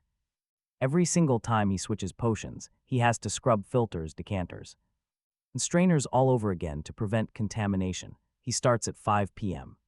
and grinds straight through the dark before those mug potions are bottled. The screen labels them crude strength potions at E-2 strength for 60 minutes. Success or failure aside, he has no clue where to start complaining. Same for crude results. Crude stats, non-professional tools clearly do fail. Even a perfect process gets no love. Next, he sets down the pale yellow vial. This crude slowing potion is rated E-, reducing the target's agility by 1. It lasts 10 seconds, worse than the record, but better than nothing. Whatever, these mugs were never meant for finished products, only for practicing. Any unfamiliar recipe gets tested in a mug before it ever touches a crucible. And that brings him straight to the real prize, his new slowing potion. He has 0 combat power, so splashing an enemy with a slowing effect is his best bet. With his Moonstone daggers plus 30 strength bonus, escaping becomes highly possible. Even a counterkill is not out of the question, but preparing 2 batches a day was going to ruin his sleep. Luckily, running 3 pots for 600 doses means he does not have to push that hard, getting dragged to another world. And still grinding 9 to 9 is for absolute fools. He grabs the agility potion used for appraisals, the leftover mug liquids, and the crude slowing potion, and dumps them under a tree, destroying every drop. He will rely on slowing potions to survive, and he does not want anyone else getting a single point of agility edge to use against him. He only feels safe when those potions vanish completely. Everything else except the plus 50 mana potions is put up for sale. Attribute potions sell at 1 to 10, plus 30 mana potions at 1 to 30. The plus 50 mana potions stay in his trading chest, as he needs blueprints and bulk herbs. Eventually, he hauls in 180 caddies of mixed herbs and a bookshelf blueprint before finally closing the exchange. 180 caddies at 12 a day is a solid half-month of supplies. The chat is absolutely buzzing over those plus 30 mana potions because The plus 50 was too expensive for the average low-spirit player, even a 2-spirit. Player with a plus 30 does not worry about wasting mana, someone even cries. With gratitude, others notice the attribute potions and start complaining, someone else steps in to explain these are just practice batches, just like the old plus 10 potions. The math guy returns, calculating that a 1-spirit player with the spirit potion can harvest 20 units of resources and easily break even, someone else proudly announces they are buying a strength potion just to taste magic. For the first time since being dragged here, another claims the bonus. Will hit 10 strength, someone whistles the human limit, what did you do? Before a butcher comes the reply, and he took care of some people along the way. Apologizing for the interruption, he laughs out loud at his screen. Villain Valley is brutal. Locals are incredibly entertaining. Honestly, these guys are gold. Suddenly, his friends list lights up. Sabin asks if he happens to have any enamel mugs. He replies that he has plenty. She asks to buy a few, but he tells her to just take them. He looks at the corner of his workshop where the cleaned mugs are stacked, walks over, grabs over 20 and shoves them through trade, today's cleaning nightmare. Taught him that 100 is the absolute most he will ever need. She thanks him 3 times in a row and tells him to wait. Meanwhile, in a stilt house nestled against the mountain edge of the forest, Sabin examines the mug, notices the water stains and walks to the hearth to rinse it again with boiling water. She opens a half-human height steamer lifting out a wooden bowl with a towel-wrapped hand, and the bowl. A wooden bowl cracks right in half as it lands on the small screen. She mutters that wooden bowls cannot handle steam, then hands him the mug. She refuses to negotiate payment. Living in Villain Valley does not make her greedy. She refuses to freeload off a kind person. Suddenly, the mug arrives. It lands on his desk hot, full of silverfish potato noodles. The E- dish restores 1 mana per second for 10 minutes. Absolutely incredible. It blends silverfish, acetic grass, and yellowtail flour, paired with fresh fish slices. It features potato noodles, yellow flower grass, green jade sprouts, salt, and pepper. Crude but absolutely delicious. He reads the system description twice in disbelief. 600 total mana, that is 60 times his natural recovery rate. Astonished, he asks about the recipe. Subin messages that her family runs a restaurant. Seeing him brew potions inspired her to try cooking with her own skills. She wanted to make naengmyeon, but substituted potato noodles instead since rice was low. He sits there staring. Finally, he types back, calling her a sweet genius. She giggles and says she made several bowls, if the mugs are freed up. She can easily upgrade to a level 2 sanctuary using this food alone. The mugs are temporary, since her basic wooden bowls keep breaking so easily. He ponders this, then mentions he knows an excellent stonemason in the area. His name is Lee Hwan. He tells her to ping him and mention his recommendation. She happily runs off. Meanwhile, he looks down and realizes he has no chopsticks. Having no choice, he gets up and opens a self-heating pot to steal them. He grabs the disposable pair. Now, let us rewind to earlier this afternoon. A man in a tailored Armani suit is heading back to his sanctuary. He holds 2 rabbits and carries 2 supply chests on his shoulder. With slick back hair and a capable vibe, 30-year-old Lee Hwan is thriving. His morning trade netted him nearly 50 mana potions, making tonight's hunt easy. He did not have to stop constantly to recover his mana like last week. He preps the rabbits using a dagger left by some fool who tried robbing him. After roasting them, he sprinkles instant noodle seasoning over the meat and eats. He eats at his desk while browsing the chat. Humans are social animals. Even lone wolves need news. Right now, everyone is discussing those new 30 mana potions. Small but plentiful, he decides, and immediately buys 100 doses of them. Paying 3,000 basic resources hurts, but it will not break his bank. Besides, having enough mana today made him feel like a brand new man. Suddenly, his friend list dings. The user is unknown, but his partner referred her. Subin asks if he is a stonemason and if she can order bowls. Lee Hwan is utterly baffled. A stonemason, he only made 1 batch of slabs. Apparently, that single craft was enough to brand him with this weird title. He is the owner of the S-rank Storm King talent, not some builder. He prepares a sharp reply, but then she sends over an appraisal. Lee Hwan freezes, completely shocked by the insane stats of the noodle dish. Immediately hooked, he asks for details. She wants 10 and 20 centimeter stone bowls. He asks how she got this food, and she reveals she cooked it. An expert craftsman just like his partner, he immediately offers her a deal. In exchange, she gets the stone bowls she needs now and later, plus daily meat. He offers 10 daily servings of the mana-boosting food Lee Hwan desperately needs. Currently, Hwan can only mobilize 1% of his Storm King power, though that is still enough to decapitate a wolf with a single wind blade. However, the mana cost is brutal, leaving Hwan with nothing for gathering, so he has been trading meat. For upgrade materials, this food boosts his mana recovery 60 times over for 10 minutes. For the protagonist, Subin is starting out the exact same way he did back when he relied on crude mana potions. Given time, she could become another elite like Nam Shanga. Supporting her is simple, requiring only a single wolf or cow daily. Subin lights up at the offer and gladly accepts. This way, she only needs to forage for herbs and wild vegetables outside, cutting her survival risk in half. Lee Hwan tells her to wait, standing up to adjust his collar with both hands before walking out of his wooden house. Meanwhile, the protagonist wakes up the next morning and heads to his magic desk to turn off the alarm and check his storage. All level 3 sanctuary materials are ready, so he decides to upgrade right away. Novice protection ends today, and he has absolutely no idea what the 8th day will bring.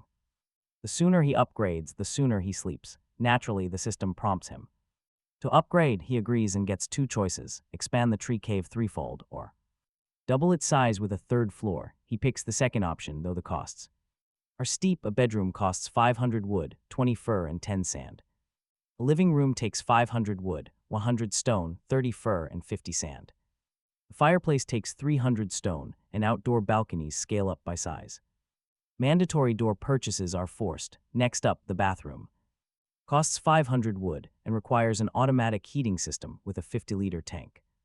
A total ripoff, it costs 20 E-grade monster cores. The alchemy workshop needs 500 wood, 500 stone, and iron ore.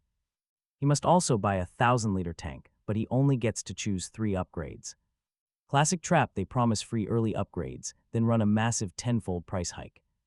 He smartly chooses the storage room, the bathroom, and the alchemy workshop, since no alchemist would refuse a hot shower and a 100-liter brewing tank. Hauling water from the stream twice a day with heavy buckets was exhausting. Even with his moonstone dagger weight bonus, it was a brutal chore. 100 liters means 2 days of brewing, but now out of materials. Meanwhile, across the dense forest, Sang Xian wakes up in his mound sanctuary. He cracks the window of his hobbit-style home to air the place out. As a former business elite, Sang Xian deeply understands human greed. The dense trees hide him from other players rather than monsters. He uses his C-grade talent to constantly monitor market prices to flip items. He sneaks out hourly to gather resources and plans a major move today. Sang Xian wants to upgrade his sanctuary to level 2, choosing the safest route. He can afford level 3, but the tall nail gets hammered. In this world, merchants care only about profits, never their reputation. Suddenly, his magic friend list blinks, and his vision goes totally dark. Surprised, Sang Xian types back that only our protagonist can have credit. The price goes up 5% daily, but our protagonist declines, saying there is no need. Instead, he asks for the materials in exchange for 100 apprentice mana potions. Brewing potions tonight requires 2,700 wood, 600 stone, and 20 E-grade monster crystal. Cores 300 iron ore, 100 sand. He spots a level 3 upgrade. Signature: calculating a 60% markup at black market rates. Major clients are already opening.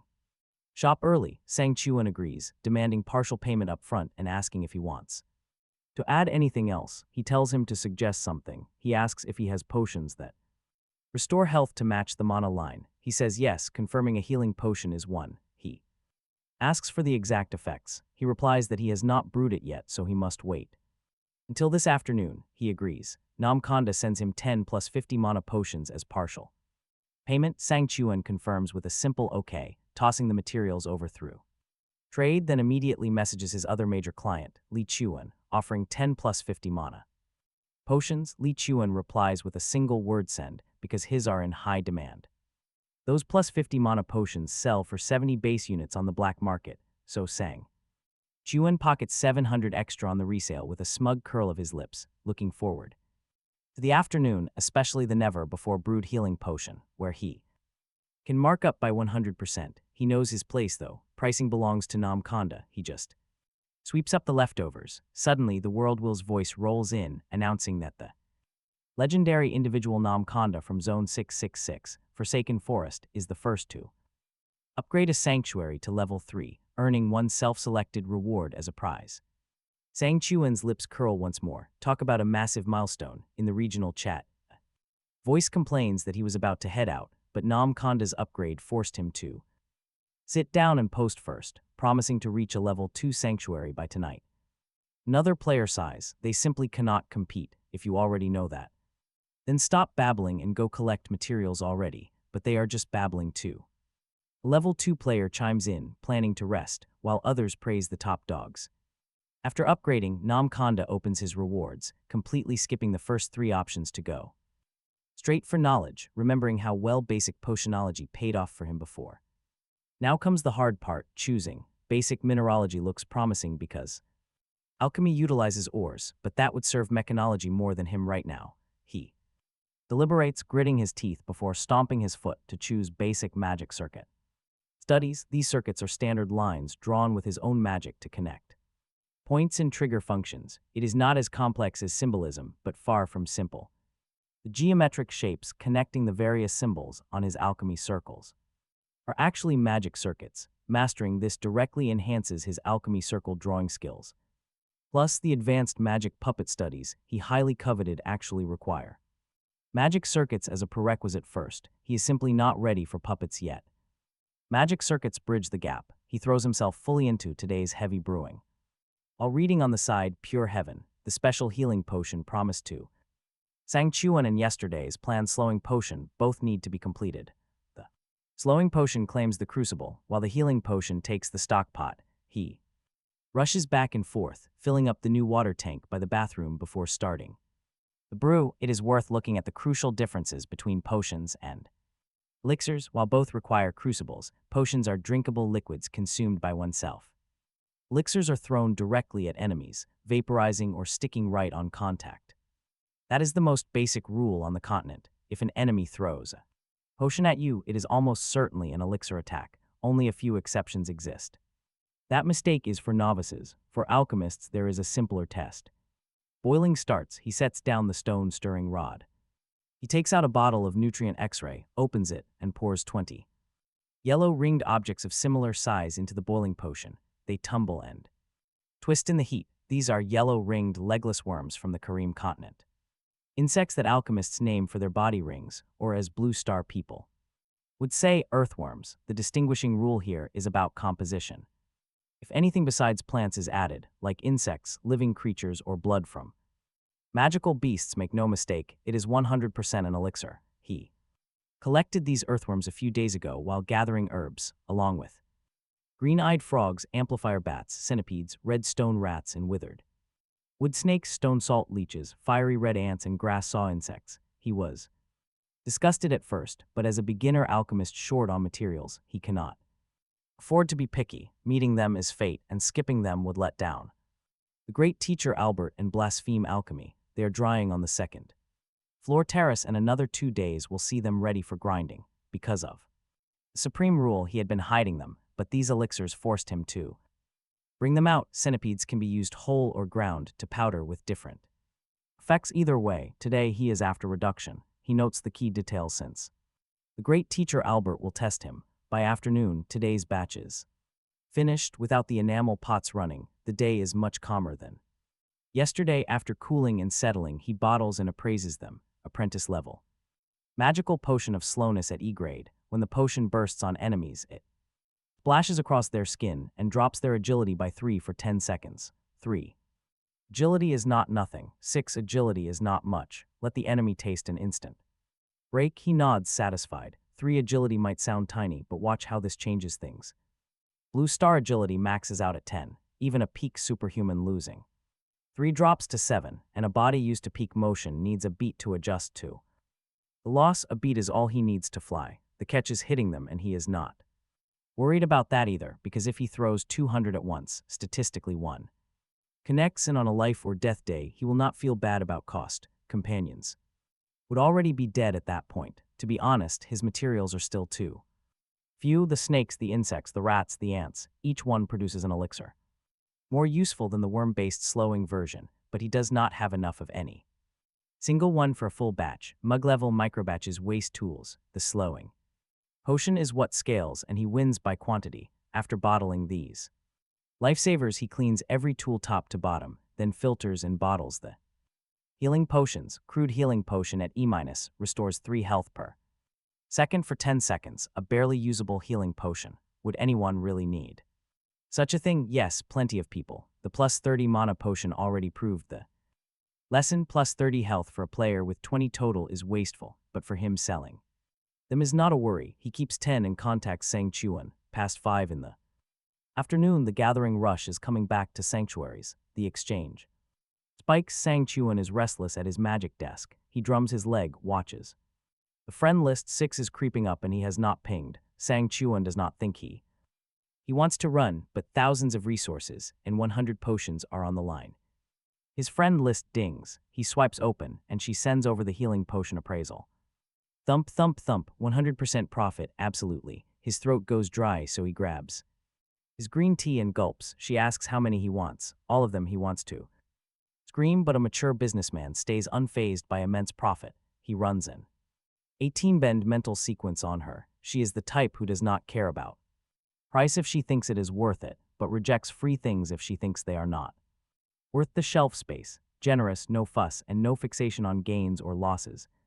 Evidenced by the cleaning bonus she tossed him, he was sure that was a hardship. Fee, it was a time-saving fee. He could ask for everything and she would say yes.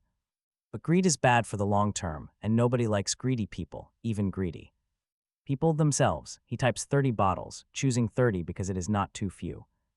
Not too many, not a number she will quibble over, and not a number that keeps him awake at night replaying the deal. He leans against the wall and realizes his back is drenched cold. That was a fierce psychological battle. He counts himself proud. Few merchants could uphold principle under that pressure. She sends the okay and pins the final payment, the plus 30 mana. Potions in the batch are not specified as plus 50, but he is not in the mood for those. His eyes are glued to the red festive healing potion. He picks one up like a treasure, examining it like a total country bumpkin. For a businessman, every high-margin item is a treasure. He upgrades his sanctuary while opening the exchange and pulling up her shop, prepared to vacuum every healing potion. The moment it lists, the upgrade finishes and the listings appear. Plus 30 mana potions first, then the healing potions. The channel ignites. Someone opens their desk and screams at the explosion. Healing potions finally, but they are already gone. Someone asks why she is taking E-grade monster crystal cores at 1 potion for 2 cores. That seems steep. Someone replies that there are also blueprint and book trade options next to it. Another voice complains that it is plus 30 crude grade again, not plus 50 apprentice grade. Someone says of course it is practice. We are her test subjects. Then comes the line that cunning merchant Sang-Chen snatched 36 bottles the moment they hit. That damn black market dealer, do not let me run into him. Sang-Chen smiles faintly at the chat. He is never short on threats, just as she is never short on friend requests, but he wonders why she is exchanging healing potions for E-grade monster crystal cores at 1 for 2, a full 100 bottles worth. He has seen her output 200 bottles per type per day. Pulling half for monster cores is unusual. Does level 4 sanctuary upgrade need E-grade monster crystal cores? He glances at the level 2 to 3 jump and sees it tenfold. Level 3 to 4 could be tenfold again. He decides to buy intel. He pulls a disposable tray scale design blueprint from his nightstand and offers it as payment for level 4 sanctuary intel. She answers fast. Basic units up tenfold on top of level 3. Add 100 obsidian, 10 magic crystals, and 10 D-grade monster crystal cores, though everyone's exact spec is different, so he will have to confirm his own. The materials slot directly into the upgrade, so she does not have to display the numbers in her warehouse, or her warehouse would burst. He stares at the list and frowns. He knows obsidian, but he only got a dozen this week. As for magic crystals and D-grade monster cores, he has never even laid eyes on them. This tenfold multiplier rule and these new exotic materials are a literal goldmine for him. Merchant also realizes the alchemist's demand for E-grade cores is not for sanctuary upgrades. It points straight to alchemy, meaning these monster cores actually have other valuable uses. Stashing cheap E-grade cores before the D-grade ones hit the market is a brilliant move. With a grin, he pulls out a notebook and starts jotting down plans. Meanwhile, the young alchemist is also frowning over the exact same problem. Grabbing a D-grade monster core is basically impossible right now, requiring a high-level kill. Most players are level 3 or 4, while lazy ones like him remain at level 1. He has not fought a single battle since the server first went live. High-tier beasts simply do not exist here yet. The Forsaken Forest is strictly E-grade territory. He shakes his head, sets up the balancing scales, and flies outside carrying a bucket. Sure, some would say leaking those upgrade requirements was a mistake because of price spikes. But to him, that is not an issue at all, if a problem stays unsolved. It just means his potion supply is too small, with a massive stockpile. He can easily buy any raw material. Take those cheap E-grade cores, for example. They used to be incredibly rare, but now they are flooded everywhere. He never loses. He ignores the chat, he just fills his tanks. Every single pot. Nobody knows what happens when the novice protection period ends. Honestly, who knows what is coming? It could be a beast tide or something far worse. He plans to stay safely inside until other players trigger all the initial traps. Reading is his only source of entertainment right now, so hoarding water means he can switch to brewing whenever he gets tired of books. He refills his supplies, then heads back to Albert's basement to harvest glowing mushrooms. Carefully, he waters the remaining roots so the soil will keep producing them. Moving back to his sanctuary, he heads straight up to his second-floor room. Since the third floor is still empty, the second floor serves as his bedroom. Beside his mattress sits the bookshelf he crafted using one of his handy blueprints. Positioned at the head of the bed, it acts as a much-needed privacy screen. That means he no longer gets hit with blinding morning sunlight. He grabs his books on magic circuits and sits on the balcony with a basket of specimens. Snapping up a book, he sinks comfortably into his favorite lounge chair to read. He relaxes in the final golden rays of this peaceful novice protection period. This custom-built chair is absolutely perfect for his paralyzed physical frame. As evening falls, he flies down to order dinner from Sabin, paying with 10 healing potions. Yes, her food is incredibly expensive, which he only found out earlier today. The entire global chat channel is frantically gossiping about her amazing skills.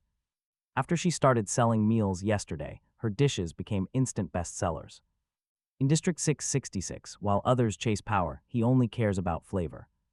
He was completely hooked after trying just one bowl of her specialty noodles. So he sent over some spare kitchen gear, including a clay steamer pot. He threw in a cleaver, a ladle, and some raw ingredients to process. She initially refused the items because she hates accepting charity or free handouts. But he managed to convince her, arguing that those tools were completely useless to him anyway. Chopsticks and a bowl, he hoards his instant food all month, saving it for his Green Phantom runs, emergency rations rather than real meals, she delivered. Food at noon today, but could not source the best ingredients. Midday, so the real meal must wait, though her earlier cold noodles were already delicious. She never keeps him waiting. A magic tray suddenly appears on his desk holding a clay pot, steamed buns, a small dish of chili powder plus chopsticks and a soup spoon. The cutlery looks familiar, he sent it yesterday. From now on, she messages him. All future orders arrive in this clay pot, then he just sends it back for washing. She heard about the healing potion craze late, regretted missing out, but realized a single meal earns one potion, making her incredibly happy. He gladly agreed to this clay pot. Set up, it is a 1-liter pot holding 2 caddies of food, perfect. As a bowl, he checks for poison, safe. He quickly lifts the lid. Inside lies a massive chicken drumstick with bamboo shoots, mushrooms, and sausages. The broth is clear, steam rising with a rich aroma. His appetite instantly surges. He picks up a bun in one hand, chopsticks in the other. The drumstick is far too big for chopsticks, but the meat is tender enough to pull apart. Easily, dipping it in chili powder with a bite of bun is pure bliss. When he chokes slightly, he sips the herbal soup to clear his palate. The broth contains bug rhombus grass, heavenly sunflower, and sand ma grass, plus something else he cannot place. A true connoisseur knows instantly. The drumstick belongs to an unknown monster, but his herb identification skill is sharp by now. These are all healing potion ingredients or active substitutes. The system screen confirms it restores 2 health every 5 seconds for 10 minutes. Pre-fight that is 240 health insured. Sabin messages him that this is samgyetang made from a rainbow-feathered chicken, an improved version. From another world, tasting just like the classic dish, but she also added yellow-ringed legless worms and slime mushrooms to boost blood circulation, making the entire pot taste incredible, looking beautiful, and smelling absolutely perfect. He pauses, his soup spoon frozen halfway to his mouth with a mushroom slice. Floating in the broth, yellow-ringed legless worm. He knows that name well because he literally used 20 of them this afternoon. Talk about a weird coincidence. The things are incredibly easy to dig up, a single swing of his hoe pulls them from the dirt every time. Sabin using them for soup actually makes sense. But slime mushrooms, he uses those for corrosive potions. Can a person really eat that? The screen has already cleared it as non-toxic, so it must be edible. He stares at the spoon with a pretty awkward expression, unsure whether to laugh or cry, before his own slowing potion even hits the market. The boomerang of the yellow-ringed legless worm has swung back and slapped him first. Samgyetang Myong, mushrooms and worms. He has figured out exactly where Sabin is. He opens his mouth and gulps down the broth and the mushroom slice. Mere earthworms and slime mushrooms, as long as they are not toxic, are fine. Besides, the improved samgyetang tastes absolutely fantastic, and after his recent brush with alchemy and potion science, he sees food completely differently. Everything in this world carries magic. What looks like simple worm soup is actually. It is basically like drinking pure magic. Honestly, that is not even an exaggeration. He clears the bowl, sends it back, and tells Sabin the food was great, but he warns her to stockpile food, wood, and water for 3 or 4 days. Once the novice period ends, she will not have to step outside. Sabin thanks him and runs off to prepare. After all, he cannot afford to lose his best food source. He does not bother warning Song Xiecheng or Li Huan. Song Xiecheng is a sharp merchant who already knows. As for Li Huan, whom he has never met, the guy would probably love a beast wave. Feeling full and warm, he picks up his book to study magic circuits, wanting to refine his alchemy circle. Albert mentioned a full potion needs at least 8 hours, but experiments can be rushed to save time and verify results, even if the final brew is weaker. As the quiet night of the 7th day slowly bleeds into the early morning of the 8th, lightning cracks outside. The world wills. Voice echoes across Blue Star. The 7-day protection period has ended. Come, people of Blue Star. The veil hiding the Korean continent's true face is now lifted by mana turbulence. The rest is up to your own efforts, so survive any way you can. The voice fades and he is left alone. He is reading in bed when the view outside the massive glass window stops him. Fierce lightning claws through the pitch-black sky, and violent wind slams his glass door so hard he wonders if it will rip right off, despite his sanctuary being at level 3. He grabs the lantern from the shelf and climbs down the rope ladder to the first floor, a ladder he has not touched since day 1. The magic lantern downstairs has gone completely dark. With a sigh, he sits at his desk to check the regional chat. It is total chaos. People are begging for help, screaming that their shelters are creaking and about to collapse. Others say their walls are glowing with strange patterns. He quickly checks his own walls but finds nothing. Perhaps a level 3 shelter does not need to activate the shield yet. Messages flood in asking if anyone's lanterns are still working, since theirs died instantly. Turns out, everyone is trapped in the dark. Desperate players beg for 2 monster cores to upgrade before it is too late. Some mock them, asking why they had not upgraded earlier. A level 2 shelter would at least withstand this terrifying storm.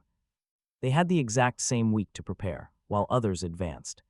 Some did absolutely nothing. Suddenly someone panics. The storm just ripped off a corner of their roof. They do not think they will survive the night. Vultures immediately pop up, asking the dying to pass over their materials. It is cold, but others join in to scavenge whatever they can. But then, a user offers to give the struggling guy his missing cores. Everyone recognizes him as the generous Shin Chalak, and others start begging him for help. Shin Chalak kindly agrees, promising to help cover small shortages where he can. He even urges the wealthy players to pitch in so they can all survive together. But amidst the hope, someone loses their mind, screaming for everyone to die together. This level of madness is pretty wild. He decides to peek at the world channel to see if others have snapped. Sure enough, things are even worse over there. She glances at a chat channel ignored for ages. It is just like her lawless neighbors. Desperate people begging for supplies, searching for family and screaming. They preach, they mock, it is just basic human nature. Chayinga wants no part of it, she just wants to live quietly. Only one faction caught her eye, the Kareem Council. They keep begging for mutual aid, otherwise the chat is completely useless. Bored, she prepares to head upstairs, then a sudden notification stops her in her tracks. The regional chat is actually talking about her, someone tags her directly. Since she earns so much, shouldn't she give back to the community? This is absurd, how did her shop get dragged into this? Scrolling back, she finds that Shin Chalak actually seeded this toxic campaign. Innocent talk of helping each other quickly morphed into a target on her back. Someone claims she holds the most materials in the entire district. They claim her potions sell for dozens of basic units each. They calculate selling 100 daily is way more than enough profit. Another claims she ships out at least 200 bottles every single day. That is 6,000 units daily, not even counting high-grade potions. Soon the greedy mob piles on. The sheer entitlement here is absolutely real. They realize she makes a killing, whispering about Chayinga's massive fortune. They preach that in tough times like this, everyone must support each other. They beg her to share, after all, it is just pocket change. She can easily earn it back in a day, please do not be stingy. They claim taking a loss now builds a good reputation for later. They demand she gives back. Wait, do they seriously expect charity in Villain Valley? Chayinga sneers at the screen. She instantly blacklists every single instigator on the list. Anyone attempting moral blackmail on her has knocked on the wrong door. They claim they won't support her business, as if they actually have other suppliers. To her, they are just completely pathetic. Let them stand by and starve. 8 out of 10 residents here are criminals. Dying makes this place cleaner. Heading upstairs, she opens her book and easily drifts into deep sleep. She sleeps soundly, not waking up until well past 10 o'clock the next morning. Not even a raging thunderstorm could wake her. It was a lullaby. Sitting up, she pokes her head out of the window to check the morning sky. The sun is shining bright. The storm is completely gone. That is great news for her. Her daily routine remains completely unaffected by it. She carries her lightweight blanket out to the balcony to air. Everything looks normal. She takes a hot shower to clear her head. After topping off her indoor water tank, she heads out to the stream to refill. The safe novice period has finally ended. Times are getting dangerous now. She feels incredibly uneasy if any of her household resources are not fully stocked. Brewing takes 8 long hours, and variables can strike at any moment. As she floats toward the stream, she passes by a small rock. Suddenly, her entire body drops, her empty bucket clatters and rolls away. She lands close to the water, falling about 2 meters onto the hard ground. Sharp gravel and weeds painfully scrape against her forehead as she hits. The blood keeps flowing. She cannot get up or even cover her wound. She just lies there. Dirt with eyes wide, smelling soil and wild grass, paralyzed by shock in. Fear for a terrifying split second just now, her magic had completely vanished. That fall was just the beginning. Imagine the absolute horror of her losing her talent. She desperately wants to test her magic, yet she is paralyzed by the dread of confirming her worst fears. She refuses to go back to being bedridden, unable to move. The moonstone dagger that slipped from her belt lies right by her hand. She grips the hilt tight. If her magic is really gone, she might as well end it all right here and now. Dying without her revenge would be a regret, but there is no time for that. Grief, no, she cannot just give up and die, even if she cannot move. She still possesses her alchemy and otherworld knowledge. She has to crawl back. She will drag herself back to the tree hollow and find a way to survive. She takes a deep breath, steals her resolve, and calls upon her inner magic. It is still there. Her eyes flash as she casts her light body technique and floats up slowly, hesitantly. Controlling it is brutal. Her magic darts wildly inside her, slipping from her grasp. Then it hits her. This is mana turbulence. It was not a loss of talent or permanent damage. It was the turbulence from last night still disrupting her energy. It is just a guess, but highly probable. With the truth finally realized, she sheathes her dagger and sways unsteadily toward the stream. She hauls the water bucket up and slams it down hard against a stone, unleashing all 32 points of her raw strength. The bucket shatters into splinters. Frustrated, she tosses the broken wood aside, her face dark with rage as mud and blood dry on her skin. She feels completely humiliated. The more she replays her pathetic panic and readiness to give up, the angrier she becomes. Her face flushes red with embarrassment as she vents her frustration on the shattered bucket. A mere second of disrupted magic, and she completely panicked. It is a harsh truth. This moment will definitely become a cringy memory that makes her twitch with embarrassment. Whenever she remembers it, luckily, nobody was around to witness her embarrassing meltdown. She vows that Huangguai will not get a quick or painless death, wiping mud and blood from her cheeks. Her dirty face hardens with a look of pure determination. She turns and flies unsteadily back toward the sanctuary. Upon passing a specific boundary stone, her magic suddenly stabilizes. Her posture in the air is still awkward and crooked, but she is far steadier than before. It works. She squints at the stone and realizes the truth: a magic shield, the sanctuary boundary, blocks the chaotic mana outside, protecting everyone within its safe zone from getting their magic disrupted. As long as she stays inside, she is perfectly safe. Her pounding pulse finally settles down, safe at least for the moment. Back inside, she opens her long-neglected personal status screen to see if her crash caused any permanent damage to her health. What she sees instantly takes her by surprise. Her name is Nam Chinga, a level 1 blue star human with strength 2 and a plus 30. Bonus: her agility is 1, stamina is 2, spirit is 8 with a peak of 10. Life value 15 and magic value 80. Her light body technique talent sits at grade E, with herbology, alchemy, and symbolism skills all resting at that same basic level. The same goes for her drafting, potionology, and magic circuitry. As for her equipment, her moonstone dagger and worn herb pouch, under those two sections. Those options definitely were not there before. He taps them, and they open, revealing new details. Unlike magic, which has a hard cap, his knowledge actually keeps growing. It levels up as he studies, researches, and practices, so magic stays stagnant. How interesting. He files this vital information away and moves right along. He will still study and craft whatever he originally planned. This changes nothing. Pulling out 2 healing potions, he gulps down one and rubs the other on his head. The wound seals shut instantly, restoring the 5 lost points of health. His vitals slowly recover, prompting him to glance over at the desk nearby. The sun is finally out. He survived. He actually made it through that terrifying night. People screamed to gather, while others warned not to go out into the chaotic magic. The external energy is completely unstable. Magic fails out there, and he nearly died. Players argue in chat about whether it is a lie, some promising to test it themselves. One warns there is no need to try. He barely survived thanks to a potion. Another player confirms the warning, stating that stepping past a certain range is suicidal. Leave your sanctuary and your inner magic goes totally wild. Your spells completely fail. A powerful mage with 70 magic points complains that they are now completely benched. Someone points out the regional channel population, which dropped by over 1,000. Even worse, the world channel lost over 2.2 billion people. Most of the casualties were players who failed to upgrade their sanctuaries in time.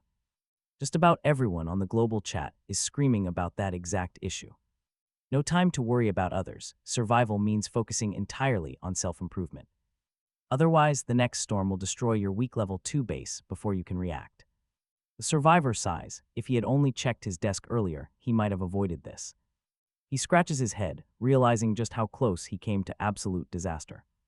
Regional population dropped from 9,961 to 8,857, a devastating loss. He ignores the global channel. It is simply too distant to care about right now. From now on, checking the chat will be his first daily priority before leaving. That narrow escape made him painfully aware of his current limits and weaknesses. He showers next. Why waste time hauling heavy water buckets when he can order it? He sources it from Sanction. Once clean, he starts brewing a glowing potion. Reading and studying is his goal, but his lantern fuel is running dangerously low. If he wants to study for long stretches, light is absolutely mandatory. By 6, he has crafted a glowing potion, a plus 30 healing potion, and a plus 30 mana potion batch. The E-grade glowing potion emits a steady light for 10,080 minutes, keeping any wanderer safe from the pitch black.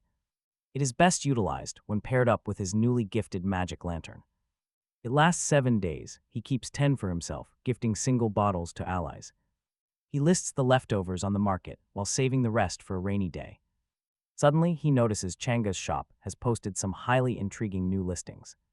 Customers complain about her stock, wondering why she made glowing elixirs instead of health. Others quickly tell them to shut up, pointing out the incredible synergy with lanterns. They ask why such useless complainers managed to survive the night at all. Their survival is a joke to the entire 666 Villain Valley. Sure, glowing fluids do not win battles, but they make dark survival vastly easier. Life is precious, especially after surviving a pitch-black night in this alien world. He was dragged into this dark, unfamiliar world. His current price is 70 units per potion lasting 7 days. That is 10 units daily, take it or leave it. If they think it is expensive, others will buy. All 170 potions vanish instantly. He does not care what others think. He got exactly what he wanted from the trade. Now he begins studying. He reads every book he owns, digesting the knowledge. His goal is clear. Inventing a potion to cure his legs is his fastest path to survival. Standard healing potions treat basic wounds, but they do absolutely nothing for his legs. The only option left is to research and create a specific remedy himself. For the next few days, he does nothing but read, locking himself away. He does not even touch his crucible. Without Soben sending food, he would forget to eat. Outside, the mana turbulence rolls in every night with violent wind and lightning. It vanishes by morning, repeating daily until level 2 sanctuaries become immune. Safe inside, people joke in the chat, but the timid ones are terrified. Those who never went out start begging. Sector 666 does not believe in tears. Nobody helps them. Instead, short-tempered players drown out the beggars with harsh insults. Then they disappear. For him, this quiet, isolated life has real benefits. Studying is one major benefit, the other is tracking the new monsters. Once the shield fell, beasts started spawning like bamboo after spring rain. There are diverse species, from man-eating flowers to earth-type sludge monsters. He watches reports of spitting fish, jumping fire pigs, and direwolves. Players identify these threats by bringing back corpses and examining them. Some even eat them. Fortunately, they are grade E, keeping casualties low. Only about 10 deaths occur daily. He respects those brave enough to fight head-on.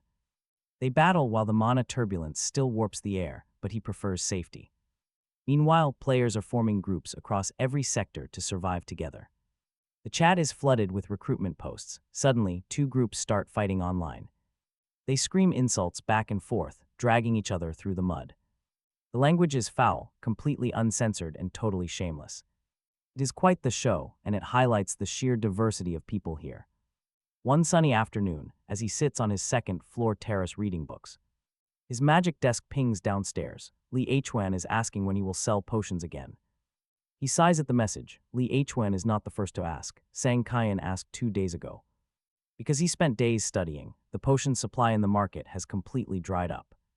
On the black market, prices for high-level mana and healing potions have skyrocketed. The players are anxious, but he is equally desperate to find a cure. Warriors can survive without mana using physical combat. For him, empty mana means death. Days of intense study have only proven how difficult it is to develop a specialty cure.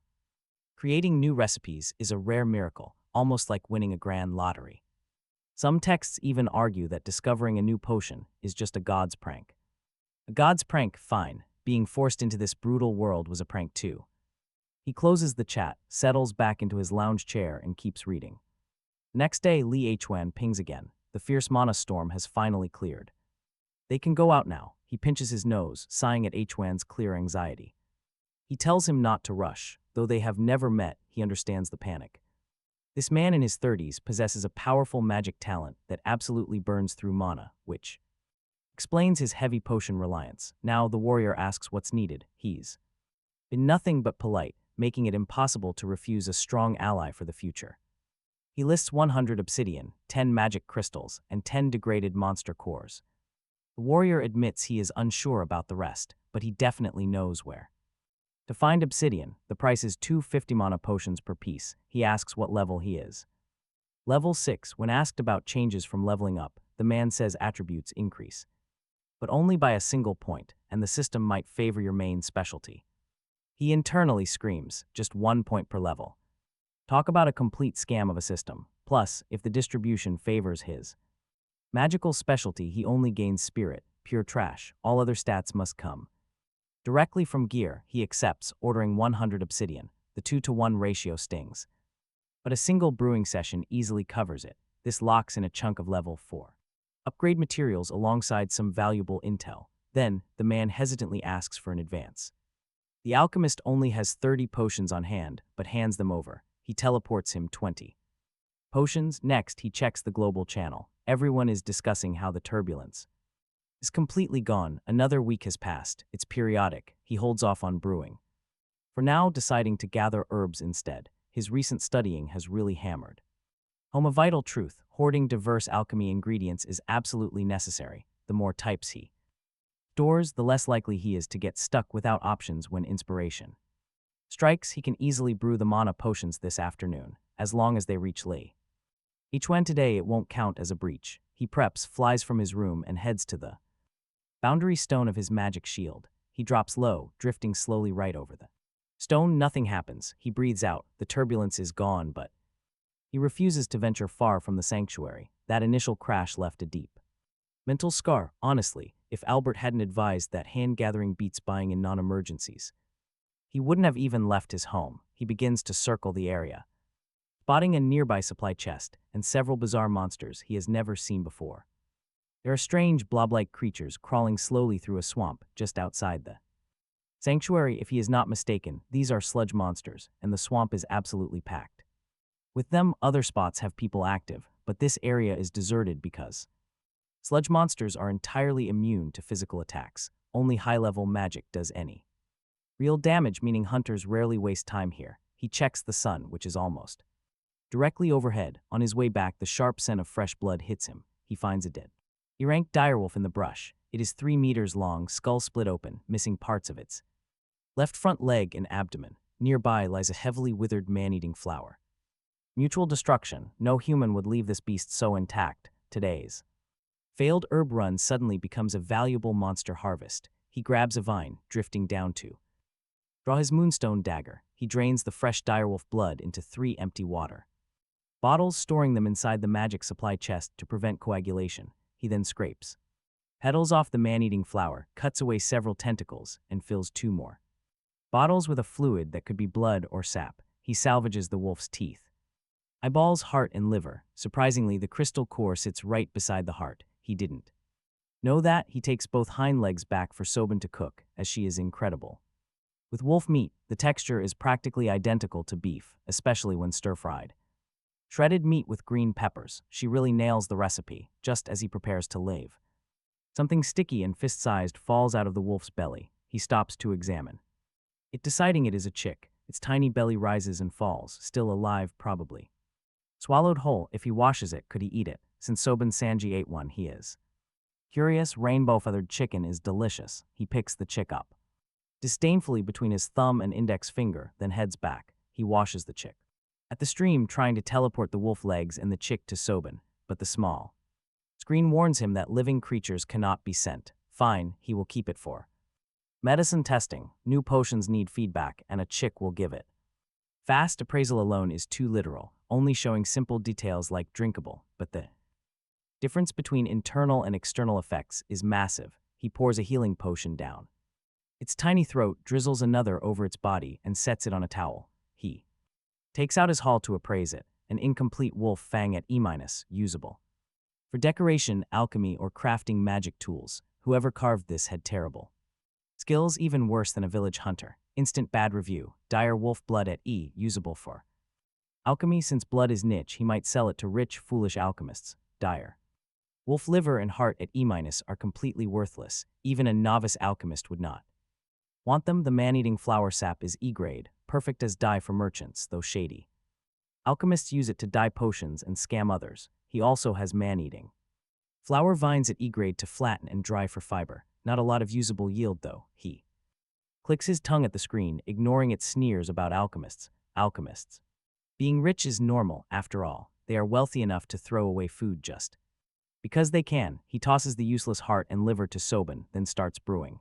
The day flies by in a blur of work, dissecting a dire wolf and harvesting from a man-eating flower with his own hands gives him invaluable experience that books could never match. Albert was absolutely right. Always gather materials yourself. After bottling the plus 50 mana potions, he checks his friends list to trade with Lee.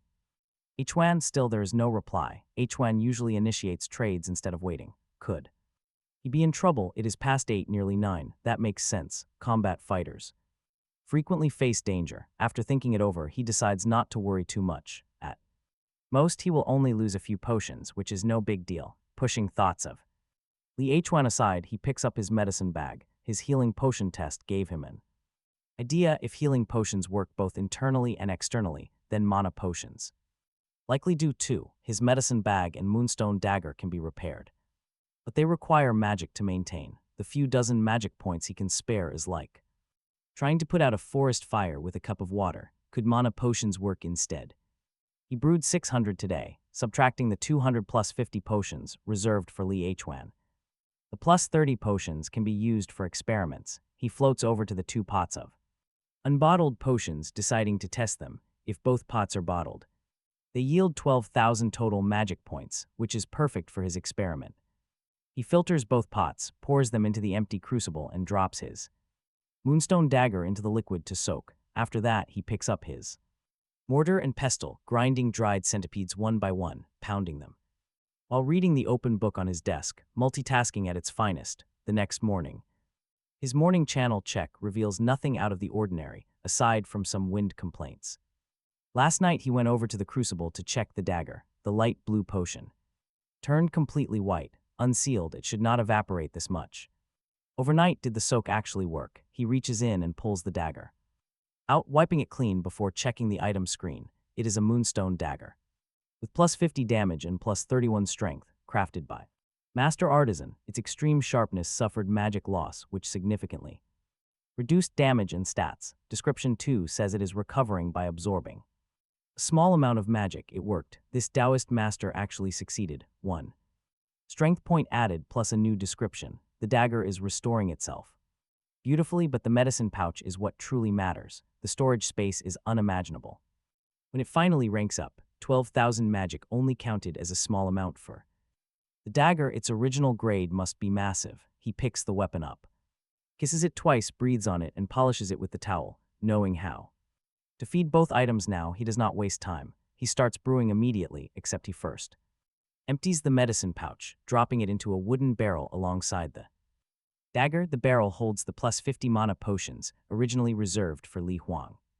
Since he is gone, keeping them just means selling them later. Better to feed his 2 treasures. Around 2 in the afternoon, his magic desk pings. He puts down the stirring rod floating out of the alchemy workshop. It is Li Hwan. He asks if he has an antidote. You are actually alive. He writes back, highly surprised. Li Hwan answers that deceased names are removed from the roster. If his own name is missing one day, then he is truly gone. A dark joke, but it gets a quiet laugh. He has no clue what Li Hwan was doing yesterday, but since he is alive, their trade continues. The avatar shows a pale face and bloodless lips. What antidote is needed specifically? A fire element antidote, but our alchemist does not have any ready.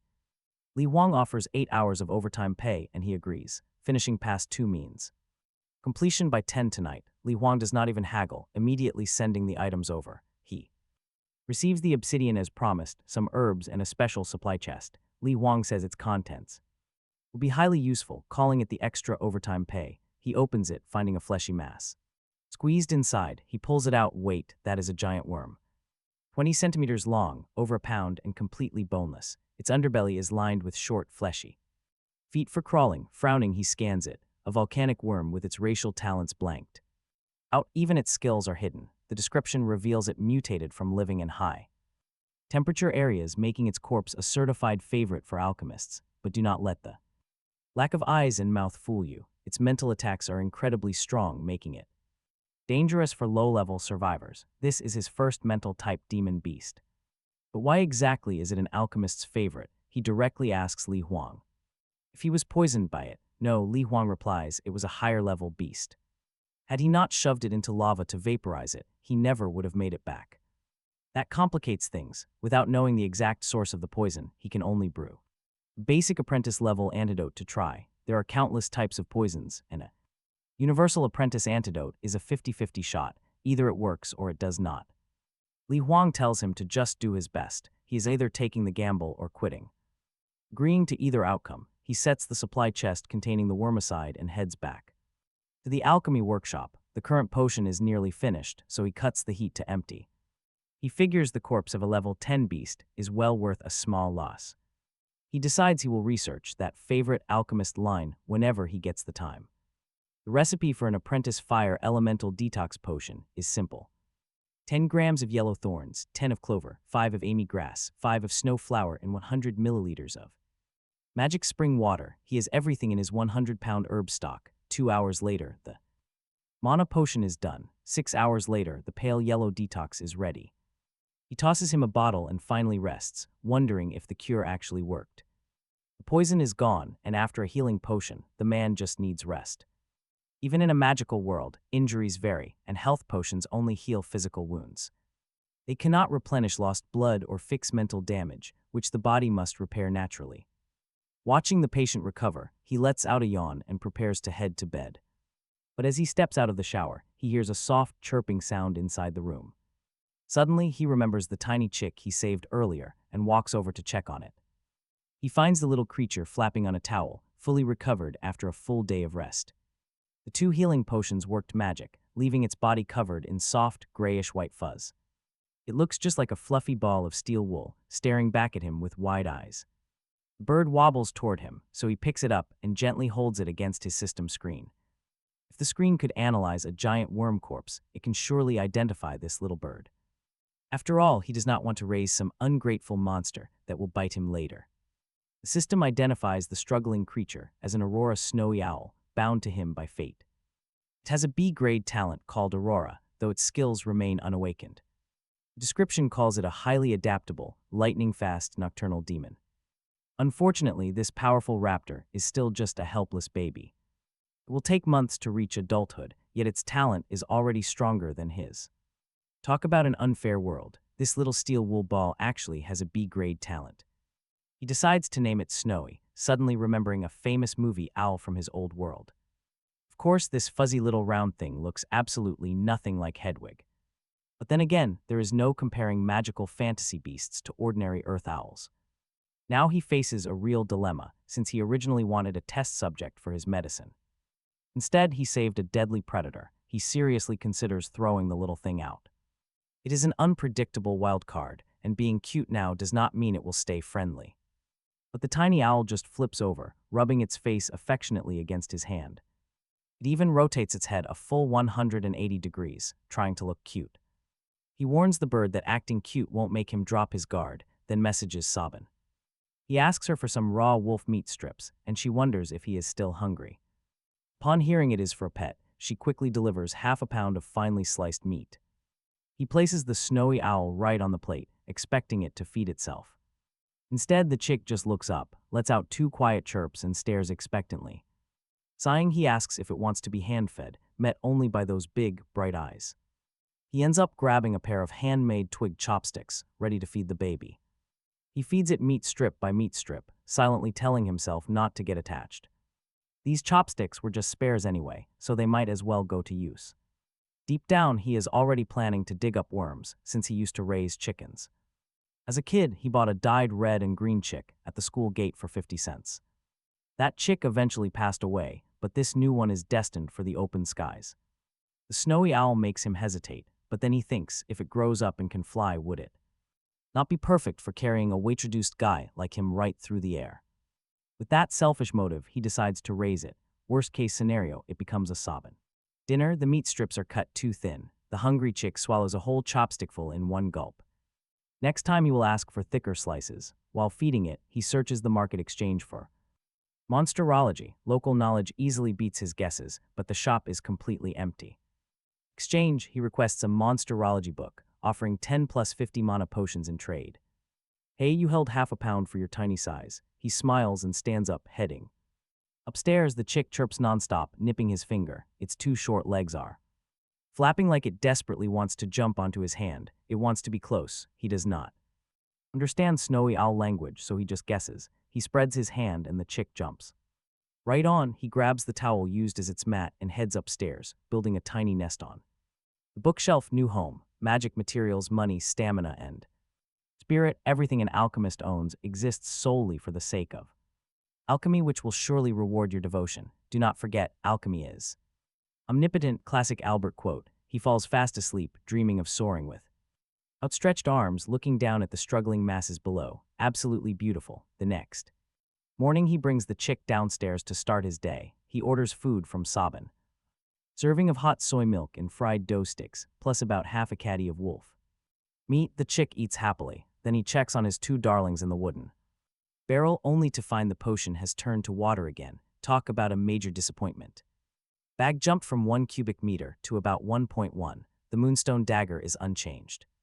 Doesn't matter, this is a long-term project. He pours out the tasteless water and unpacks the package he received from Li Wayne. Fist-sized obsidian, 16 pieces, fewer than he hoped, but the guy risked his life for them. No complaints. Into the storage room they go. He will pull them out once he has 100 for the upgrade, plus herbs, which by Li Wayne's standards were sent as interest. Interest is fine, but they are not even washed. He grumbles while sorting them, then suddenly spots something. This is not a flame bell, red and shaped like a lily of the valley. Whether it is volcanic worms, flame bells, or some kind of fire poison. Did this guy go to a volcano? He sends a message asking Li Wayne if he still has flame bells. The guy asks back what those even are. The red lily of the valley herb. Oh, that the reply comes. He is out, but once his injuries heals, he can get him 100 caddies to make up for the delay. The injured patient is up early, or maybe he just did not sleep. He tells him to rest well, though he is in a hurry. He will not push him. High-end combat power is worth the wait. The real reason he is so eager is that flame bells are the primary ingredient for explosive potions, fire potions, and fire resistance potions. With those items plus his flying talent, he becomes a literal aerial bomber. He does not love fighting, but anyone who provokes him can be cleared out by hovering and dropping explosive ordnance with zero counterplay. While sorting, he daydreams of this future. Meanwhile, the little chick who has been pecking at the herbs comes over chirping and rubs his leg. Hey there, little chick. Are you happy too? He strokes its round head. Honestly, its B-rank talent makes calling it a little chick feel almost insulting. He decides to name it Steel Wool. That sticks. He does not care if it understands yet. Under its bright gaze, the name is officially decided. It really does look like a clump of steel wool. He starts brewing mana. He is back to brewing potions. 2 massive mana guzzlers are waiting to be fed. Almost his entire stock sells out instantly, leaving him dry. It is time for a new plan. Sell 1/3 daily, keep 1/3 as reserve, and feed the last third to them. To scale up production, he orders 2 21-liter stock pots from Sangxian. Daily output should hit 1,000 bottles. Bigger pots will have to wait for now. He needs a workshop expansion first. For now, he is buying raw water directly. The merchant initially thinks he is seriously ill, but money talks and he insists. As a professional businessman, Sangxian won't refuse and easily outsources the labor. It is small change for the merchant, but steady income is better than nothing. The real gold comes from our guy's larger custom orders. Suddenly, Steel Wool wobbles in. The little beast chirps at him. Go play if you want, he says, don't bother my work. But Steel Wool rarely bugs him during work, usually playing solo down on the first floor. Walking all the way up here means something is actually urgent. He checks the clock. It is dinner time. Before, his desk alarm would alert him, but now Steel Wool does. Having a companion really changes the game. While eating, he checks his shop's trade requests. Someone wants a book on monsterology for 30 plus 50 mana potions. Naturally, he accepts. He triples his own counteroffer, and the buyer agrees. Knowledge is always worth the price. He doesn't have those specific potions ready, so he plans to brew them tonight. The buyer has no complaints since they initiated the deal. Besides, Li Huing is currently resting. His goods haven't arrived yet, so there is time. Suddenly, his friend list rings out. It is Sangxian. What does the merchant want now? Curious, he opens the message. The message mentions appraisal glasses. These E-rank glasses can identify items and monsters. They are extremely useful for instantly analyzing any strange situation on the fly. Of course, he could always learn appraisal magic later and ditch the glasses entirely.